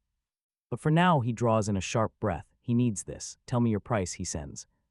What he lacks most in this world is information. Otherwise, he wouldn't be hoarding random books. With this tool, survival gets a lot easier. He won't have to pull up screens. At the very least, he can bypass the system screen. The merchant asks for 1,000. Specifically 1,000 red and blue, 500 attribute, and another 1,000 glowing potions. Honestly, that is an absolute steal. He would have easily traded half his future stock. But for an E-rank item, there must be a catch. He asks the merchant what the hook is. They only appraise based on the wearer's current knowledge pool. He asks him to elaborate. The merchant points to the knowledge stat on his panel. If his overall knowledge is E-rank, the limit is E-rank. He gets it instantly. Knowledge is power. Still, he argues that the current price is a bit high. The merchant fires back immediately. Not at all, even though the range is limited. It only limits his conceptual range, not the direct items. What does that mean? For instance, if he has E-rank alchemy, but knows absolutely nothing about runes. The glasses can still appraise unknown E-rank items in those unfamiliar fields. Because his overall tier matches, they can even scan higher ranks. Like D-rank or even B-rank items, it will just be basic, generic information. He won't get accurate details, but it tells him if an object is safe or dangerous. Now he gets it. These are identification glasses rather than deep appraisal. Even with just E-rank herbology, he can spot E-rank machinery and flag high-tier threats. He thinks it over for a moment and finally accepts the trade. He needs 200 of each attribute potion, plus 50 and 30 of the rest. The merchant must supply the test tubes and base water, since those glowing potions need. Rare glowing mushrooms he lacks. They strike a deal but throw in 200. Universal antidotes as well. It is a tough bargain, but he just made some for Li Hwan. Yesterday, with 199 antidotes ready to go, the deal is set. He trades those 199 spare antidotes from yesterday's batch for the appraisal glasses and 3,800 empty test tubes. He is in debt. Again, he sighs, scrubbing his strange companion's metallic head. He won't ask. Where Song Siechan sourced those glasses, connections are a merchant's deepest secrets after all. After petting his strange steel wool companion, he sends a quick message to Lei Hwan warning him that the mana potions might take a few days. The reply comes back that he is still recovering, so no rush. He picks up the ordinary black-rimmed glasses and slips them on. Instantly, his entire world changes. Glowing holographic windows pop up everywhere, showing him clear levels and concise descriptions. Unlike his screen's appraisal, these glasses are straight to the point. Entering the workshop with the glasses on, two descriptions instantly catch his eye. The first shows a meteoric iron crucible, forged from star metal, details currently unknown. Another screen details the meteoric iron mortar, also showing unknown properties. He stands completely dumbfounded. No way, both of these tools are actually made of rare space metal. On instinct, he leaps forward to grab the heavy mortar, rushing over to slap it down on his main screen for deep appraisal. The glasses are level-locked, but the system screen has no such limits. It is a deep-sea meteoric iron mortar, boosting alchemy material efficacy by 50%. This is a legendary world-class magic item that every master alchemist dreams of owning. Recognized by the world's will, it bestows incredible blessings on the owner. But after centuries of complete neglect, its original powers have faded. The screen prompts him to use it frequently to reawaken its sleeping potential. He gulps, his mind racing in shock. This is absolutely insane. The mortar he used to grind dirty bugs is actually a world-class treasure. Then what about the crucible? He slowly turns his head to the steaming pot. Keep it together, Nam Sie Chanda, keep it together. He cannot go crazy over this. But if these two rusty tools are actually top-tier artifacts, what else could be hidden down in Albert's dusty basement? Honestly, wouldn't you want to look? His eyes light up instantly as he slowly licks his dry lips. He is desperate to see every single secret hidden down there. What else did Albert leave behind in his massive legacy? But he has to stop himself right now. The current batch of medicine is still brewing. It is just past 1 o'clock.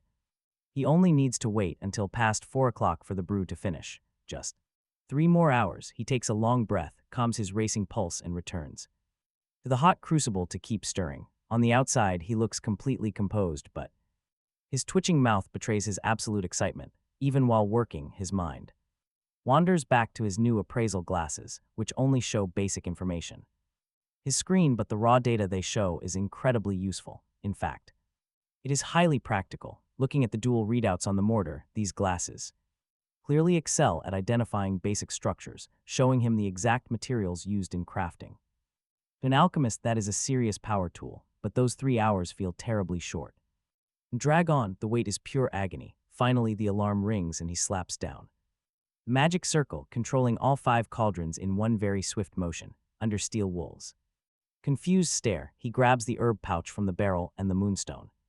Dagger rushing straight out of the sanctuary toward Albert's basement. It is already past 4 o'clock. There are barely 2 hours left before nightfall. Time is really running out.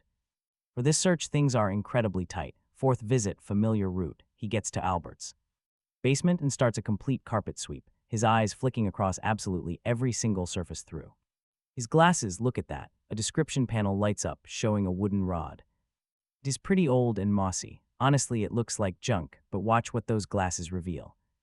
It shows a wooden stirring rod, unknown properties, a stirring rod made from a world tree branch, just a simple stirring rod, same as those stone rods he ordered from Li Huan. Honestly, is Albert incredibly daring or just completely selfless? The world tree, his extra reading material had mentioned it before, not deeply, but just enough to know it is the sacred mother tree of the high elf race, and Albert was using a branch of it just to stir potions. That completely blows past his understanding of things. Then again, his grasp of this world was never that solid to begin with.